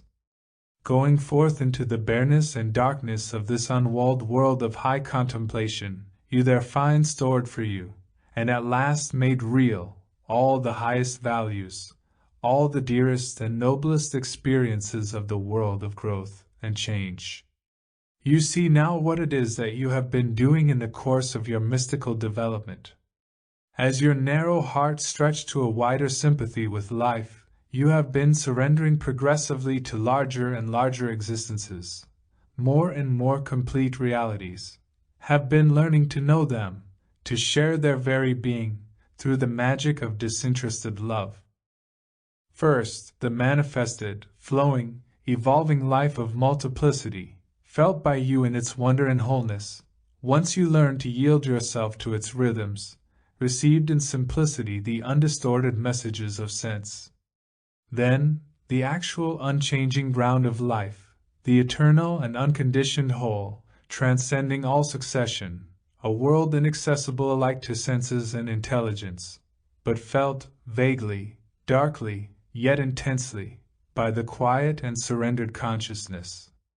But now you are solicited, whether you will or no, by a greater reality, the final inclusive fact, the unmeasured love, which is through all things everlastingly, and yielding yourself to it, receiving and responding to its obscure yet ardent communications, you pass beyond the cosmic experience to the personal encounter, the simple yet utterly inexpressible union of the soul with its God. And this threefold union with reality, as your attention is focused now on one aspect, now on another, of its rich simplicity, will be actualized by you in many different ways, for you are not to suppose that an unchanging barren ecstasy is now to characterize your inner life. Though the sense of your own dwelling within the eternal transfuses and illuminates it, the sense of your own necessary efforts, a perpetual renewal of contact with the spiritual world, a perpetual self-donation, shall animate it too. When the greater love overwhelms the lesser, and your small self-consciousness is lost in the consciousness of the whole, it will be felt as an intense stillness, a quiet fruition of reality. Then your very selfhood seems to cease, as it does in all your moments of great passion, and you are satisfied and overflowing, and with him beyond yourself eternally fulfilled. Again, when your own necessary activity comes into the foreground, your small energetic love perpetually pressing to deeper and deeper realization, tasting through and seeking through and through the fathomless ground of the infinite and eternal, it seems rather a perpetually renewed encounter than a final achievement. Since you are a child of time as well as of eternity, such effort and satisfaction, active and passive love are both needed by you, if your whole life is to be brought into union with the inconceivably rich yet simple one in whom these apparent opposites are harmonized. Therefore, seeking and finding, work and rest, conflict and peace, feeding on God and self-immersion in God, spiritual marriage and spiritual death, these contradictory images are all wanted, if we are to represent the changing moods of the living, growing human spirit, the diverse aspects under which it realizes the simple fact of its intercourse with the divine. Each new stage achieved in the mystical development of the spirit has meant, not the leaving behind of the previous stages, but an adding on to them, an ever greater extension of experience, an enrichment of personality. So that the total result of this change, this steady growth of your transcendental self, is not an impoverishment of the sense life in the supposed interests of the supersensual, but the addition to it of another life, a huge widening and deepening of the field over which your attention can play. Sometimes the mature contemplative consciousness narrows to an intense point of feeling, in which it seems indeed alone with the alone. Sometimes it spreads to a vast apprehension of the universal life, or perceives the common things of sense aflame with God. It moves easily and with no sense of incongruity from hours of close personal communion with its friend and lover to self-loss in the deep yet dazzling darkness of the divine abyss, or, re-entering that living world of change which the first form of contemplation disclosed to it, passes beyond those discrete manifestations of reality to realize the whole which dwells in and inspires every part. Thus ascending to the mysterious fruition of that reality which is beyond image, and descending again to the loving contemplation and service of all struggling growing things, it now finds and adores everywhere, in the sky and the nest, the soul and the void, one energetic love which is measureless, since it is all that exists, and of which the patient upclimb of the individual soul, the passionate outpouring of the divine mind, form the completing opposites. Chapter 10. The Mystical Life.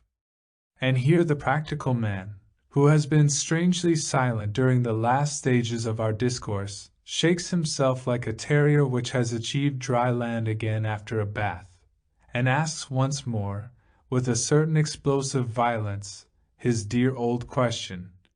What is the use of all this? You have introduced me, he says further, to some curious states of consciousness, interesting enough in their way, and to a lot of peculiar emotions, many of which are no doubt most valuable to poets, and so on.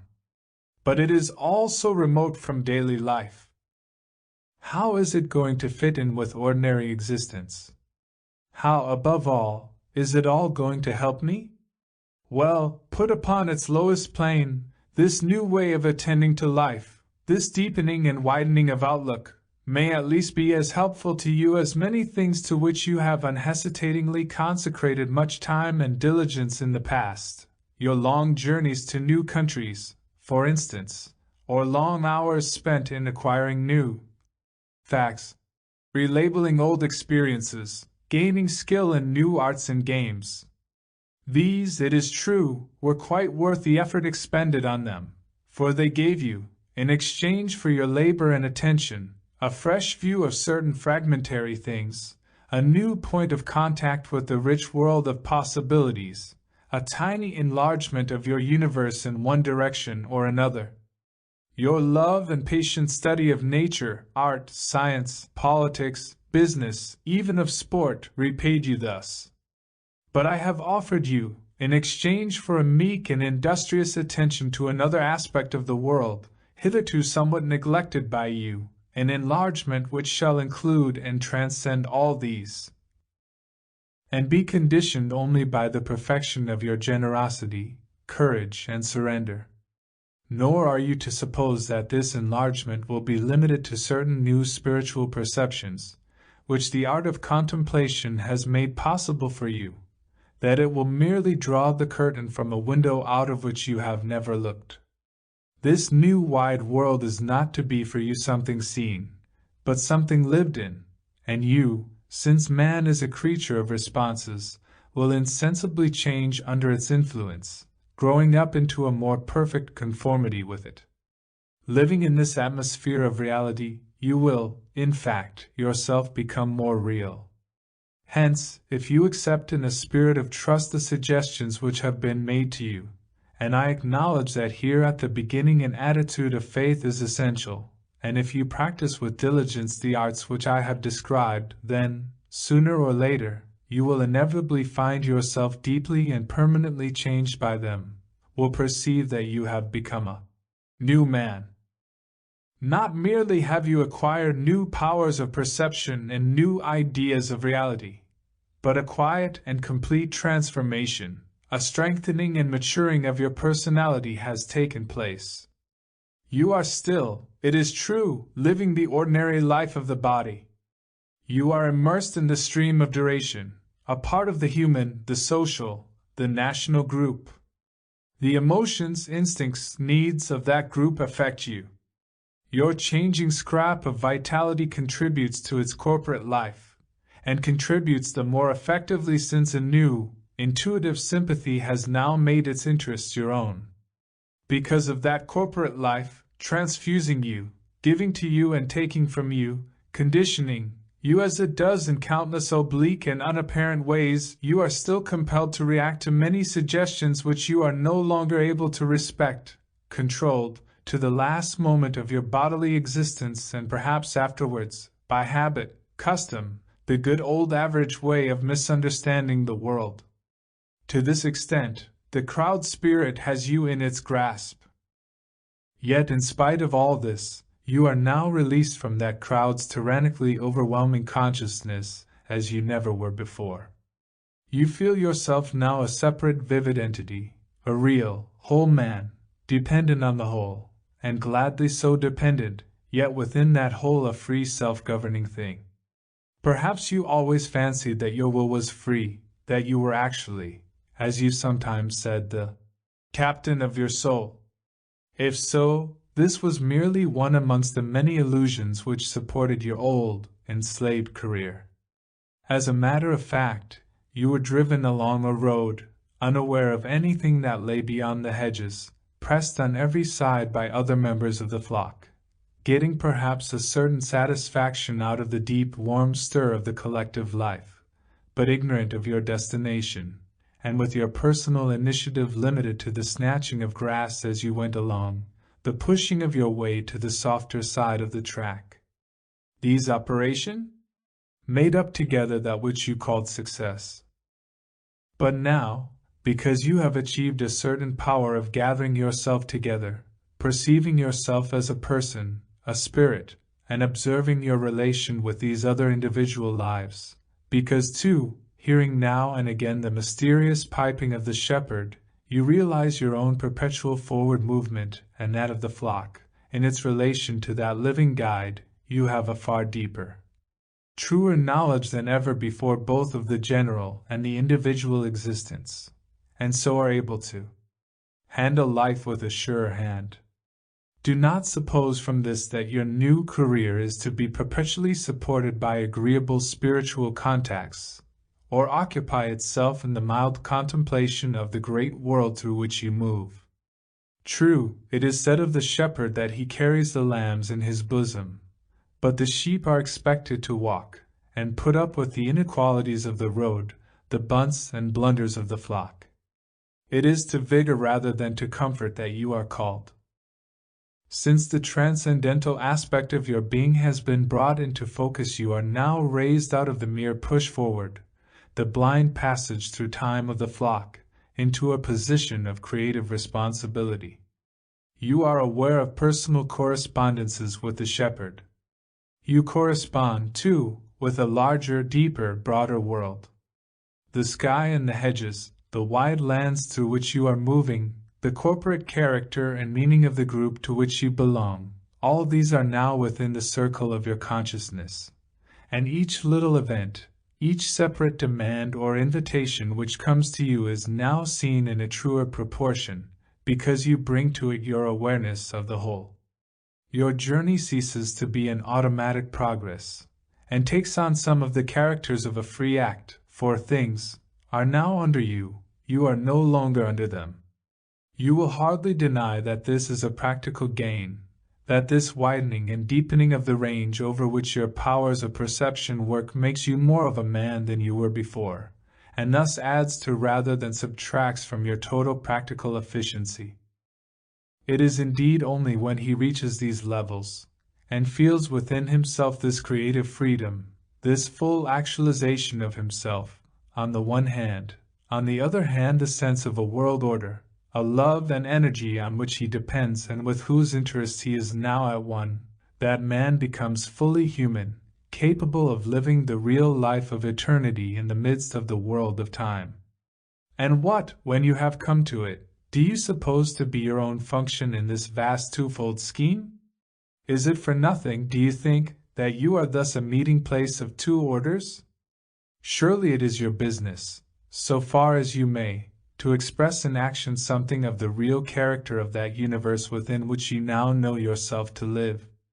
Artists, aware of a more vivid and more beautiful world than other men, are always driven by their love and enthusiasm to try and express, bring into direct manifestation, those deeper significances of form, sound, rhythm, which they have been able to apprehend, and doing this, they taste deeper and deeper truths, make ever closer unions with the real. For them, the duty of creation is tightly bound up with the gift of love. In their passionate outflowing to the universe which offers itself under one of its many aspects to their adoration, that otherworldly fruition of beauty is always followed, balanced, completed, by a this-world impulse to creation, a desire to fix within the time order, and share with other men, the vision by which they were possessed. Each one, thus bringing new aspects of beauty, new ways of seeing and hearing within the reach of the race, does something to amend the sorry universe of common sense, the more hideous universe of greed, and redeem his fellows from their old, slack servitude to a lower range of significances. It is in action, then, that these find their truest and safest point of insertion into the living, active world of reality. In sharing and furthering its work of manifestation, they know its secrets best. For them, contemplation and action are not opposites, but two interdependent forms of a life that is one, a life that rushes out to a passionate communion with the true and beautiful, only that it may draw from this direct experience of reality a new intensity wherewith to handle the world of things, and remake it, or at least some little bit of it, nearer to the heart's desire. Again, the great mystics tell us that the vision of God in His own light, the direct contact of the soul's substance with the Absolute, to which awful experience you drew as near as the quality of your spirit would permit in the third degree of contemplation, is the prelude, not to a further revelation of the eternal order given to you, but to an utter change, a vivid life springing up within you, which they sometimes call the transforming union, or the birth of the sun in the soul. By this they mean that the spark of spiritual stuff, that high special power or character of human nature, by which you first desired, then tended to, then achieved contact with reality, is as it were fertilized by this profound communion with its origin, becomes strong and vigorous, invades and transmutes the whole personality, and makes of it, not a dreamy mystic, but an active and impassioned servant of the eternal wisdom. So that when these full-grown, fully vital mystics try to tell us about the life they have achieved, it is always an intensely active life that they describe. They say, not that they dwell in restful fruition, though the deep and joyous knowledge of this, perhaps too the perpetual longing for an utter self-loss in it, is always possessed by them, but that they go up and down the ladder of contemplation. They stretch up towards the point, the unique reality to which all the intricate and many-colored lines of life flow, and in which they are merged, and rush out towards those various lives in a passion of active love and service. This double activity, this swinging between rest and work, this alone, they say, is truly the life of man, because this alone represents on human level something of that inexhaustibly rich yet simple life, ever active yet ever at rest, which they find in God. When he gets to this, then man has indeed actualized his union with reality, because then he is a part of the perpetual creative act, the eternal generation of the divine thought and love. Therefore contemplation, even at its highest, dearest, and most intimate, is not to be for you an end in itself. It shall only be truly yours when it impels you to action, when the double movement of transcendent love, drawing inwards to unity and fruition, and rushing out again to creative acts, is realized in you. You are to be a living, ardent tool with which the Supreme Artist works, one of the instruments of his self-manifestation, the perpetual process by which his reality is brought into concrete expression. Now the expression of vision, of reality, of beauty, at an artist's hands, the creation of new life in all forms, has two factors: the living molding creative spirit, and the material in which it works. Between these two there is inevitably a difference of tension. The material is at best inert, and merely patient of the informing idea. At worst, directly recalcitrant to it. Hence, according to the balance of these two factors, the amount of resistance offered by stuff to tool, a greater or less energy must be expended, greater or less perfection of result will be achieved. You, accepting the wide, deep universe of the mystic, and the responsibilities that go with it, have by this act taken sides once for all with creative spirit, with the higher tension, the unrelaxed effort, the passion for a better, intenser, and more significant life.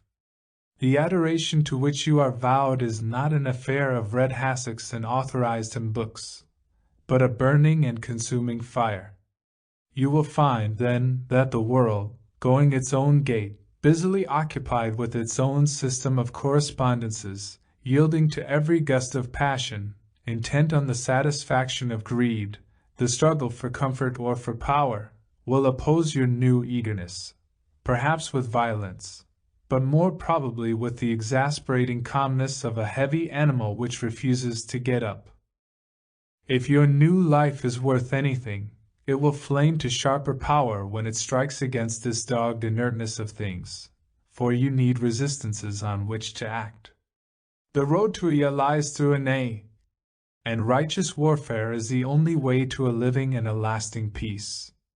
Further, you will observe more and more clearly that the stuff of your external world, the method and machinery of the common life, is not merely passively but actively inconsistent with your sharp interior vision of truth. The heavy animal is diseased as well as indolent. All man's perverse ways of seeing his universe, all the perverse and hideous acts which have sprung from them, these have set up reactions, have produced deep disorders in the world of things. Man is free, and holds the keys of hell as well as the keys of heaven. Within the love-driven universe which you have learned to see as a whole, you will therefore find egotism, rebellion, meanness, brutality, squalor, the work of separated selves whose energies are set athwart the stream. But every aspect of life, however falsely imagined, can still be saved. Turn to the purposes of reality, for all thing hath a being by the love of God. Its oppositions are no part of its realness, and therefore they can be overcome. Is there not here, then, abundance of practical work for you to do, work which is the direct outcome of your mystical experience? Are there not here, as the French proverb has it, plenty of cats for you to comb? And isn't it just here, in the new foothold it gives you, the new clear vision and certitude, in its noble, serious, and invulnerable faith, that mysticism is useful, even for the most scientific of social reformers, the most belligerent of politicians, the least sentimental of philanthropists? 2. Bring eternity into time, the invisible into concrete expression. 2. Be to the eternal goodness what his own hand is to a man. These are the plainly expressed desires of all the great mystics. One and all, they demand earnest and deliberate action, the insertion of the purified and ardent will into the world of things. The mystics are artists, and the stuff in which they work is most often human life.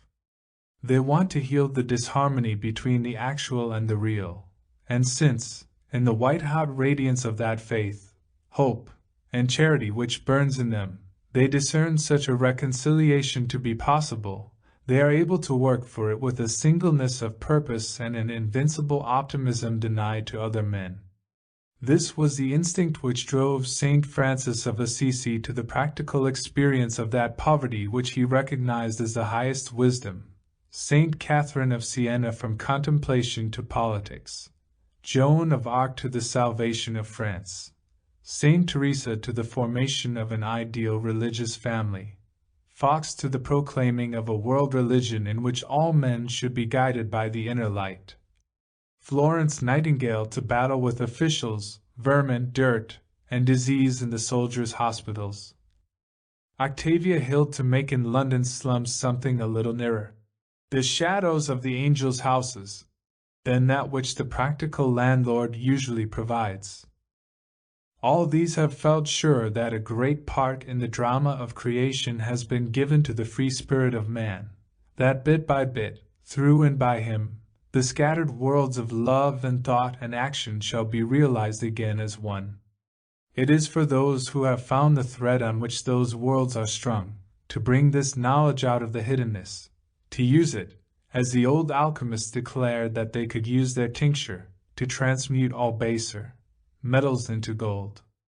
So here is your vocation set out, a vocation so various in its opportunities, that you can hardly fail to find something to do.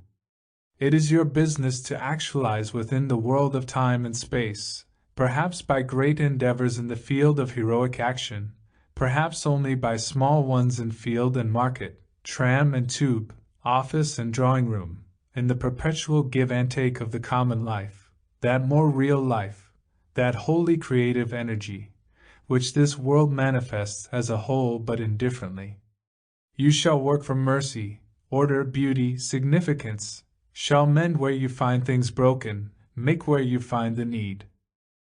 Adoro te devote, latens ditus, said St. Thomas in his great mystical hymn, and the practical side of that adoration consists in the bringing of the real presence from its hiddenness, and exhibiting it before the eyes of other men.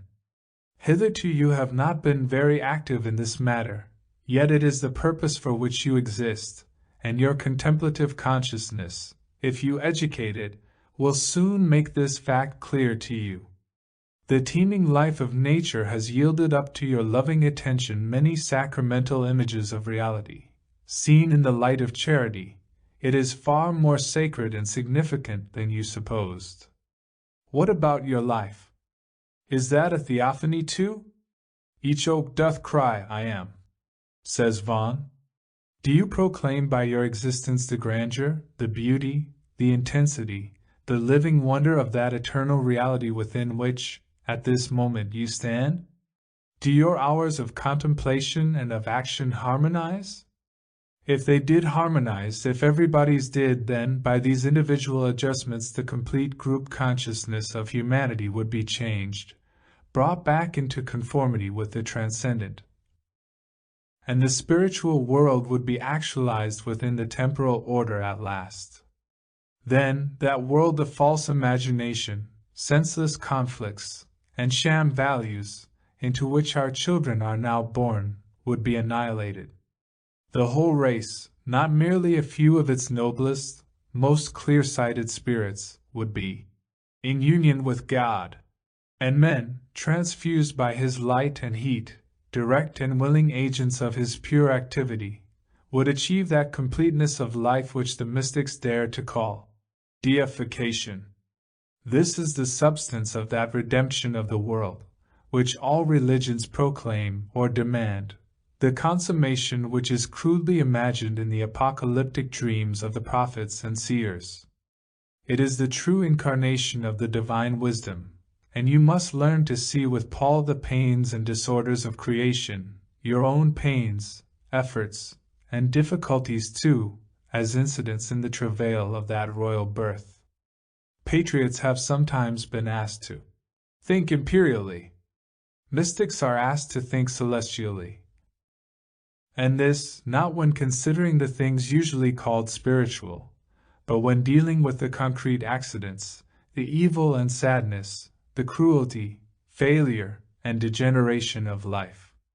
So, what is being offered to you is not merely a choice amongst new states of consciousness, new emotional experiences, though these are indeed involved in it, but, above all else, a larger and intenser life, a career, a total consecration to the interests of the real. This life shall not be abstract and dreamy, made up, as some imagine, of negations. It shall be violently practical and affirmative, giving scope for a limitless activity of will, heart, and mind working within the rhythms of the divine idea. It shall cost much, making perpetual demands on your loyalty, trust, and self-sacrifice, proving now the need and the worth of that training in renunciation which was forced on you at the beginning of your interior life. It shall be both deep and wide, embracing in its span all those aspects of reality which the gradual extension of your contemplative powers has disclosed to you, making the inner and outer worlds to be indivisibly one. And because the emphasis is now forever shifted from the accidents to the substance of life, it will matter little where and how this career is actualized, whether in convent or factory, study or battlefield, multitude or solitude, sickness or strength. These fluctuations of circumstance will no longer dominate you, since it is love that payeth for all. Yet by all this it is not meant that the opening up of the universe, the vivid consciousness of a living reality and your relation with it, which came to you in contemplation, will necessarily be a constant or a governable feature of your experience. Even under the most favorable circumstances, you shall and must move easily and frequently between that spiritual fruition and active work in the world of men. Often enough it will slip from you utterly, often your most diligent effort will fail to recapture it, and only its fragrance will remain. The more intense those contacts have been, the more terrible will be your hunger and desolation when they are thus withdrawn, for increase of susceptibility means more pain as well as more pleasure, as every artist knows. But you will find in all that happens to you, all that opposes and grieves you, even in those inevitable hours of darkness when the doors of true perception seem to close, and the cruel tangles of the world are all that you can discern, an inward sense of security which will never cease. All the waves that buffet you about, shaking sometimes the strongest faith and hope, are yet parts and aspects of one ocean. Did they wreck you utterly, that ocean would receive you, and there you would find, overwhelming and transfusing you, the unfathomable substance of all life and joy. Whether you realize it in its personal or impersonal manifestation, the universe is now friendly to you, and as he is a suspicious and unworthy lover who asks every day for renewed demonstrations of love, so you do not demand from it perpetual reassurances. It is enough that once it showed you its heart. A link of love now binds you to it forevermore. In spite of derelictions, in spite of darkness and suffering, your will is harmonized with the will that informs the whole. We said, at the beginning of this discussion, that mysticism was the art of union with reality, that it was, above all else, a science of love. Hence, the condition to which it looks forward and towards which the soul of the contemplative has been stretching out, is a condition of being, not of seeing. As the bodily senses have been produced under pressure of man's physical environment, and their true aim is not the enhancement of his pleasure or his knowledge, but a perfecting of his adjustment to those aspects of the natural world which concern him, so the use and meaning of the spiritual senses are strictly practical too. These, when developed by a suitable training, reveal to man a certain measure of reality, not in order that he may gaze upon it, but in order that he may react to it, learn to live in, with, and for it, growing and stretching into more perfect harmony with the eternal order, until at last, like the blessed ones of Dante's vision, the clearness of his flame responds to the unspeakable radiance of the enkindling light.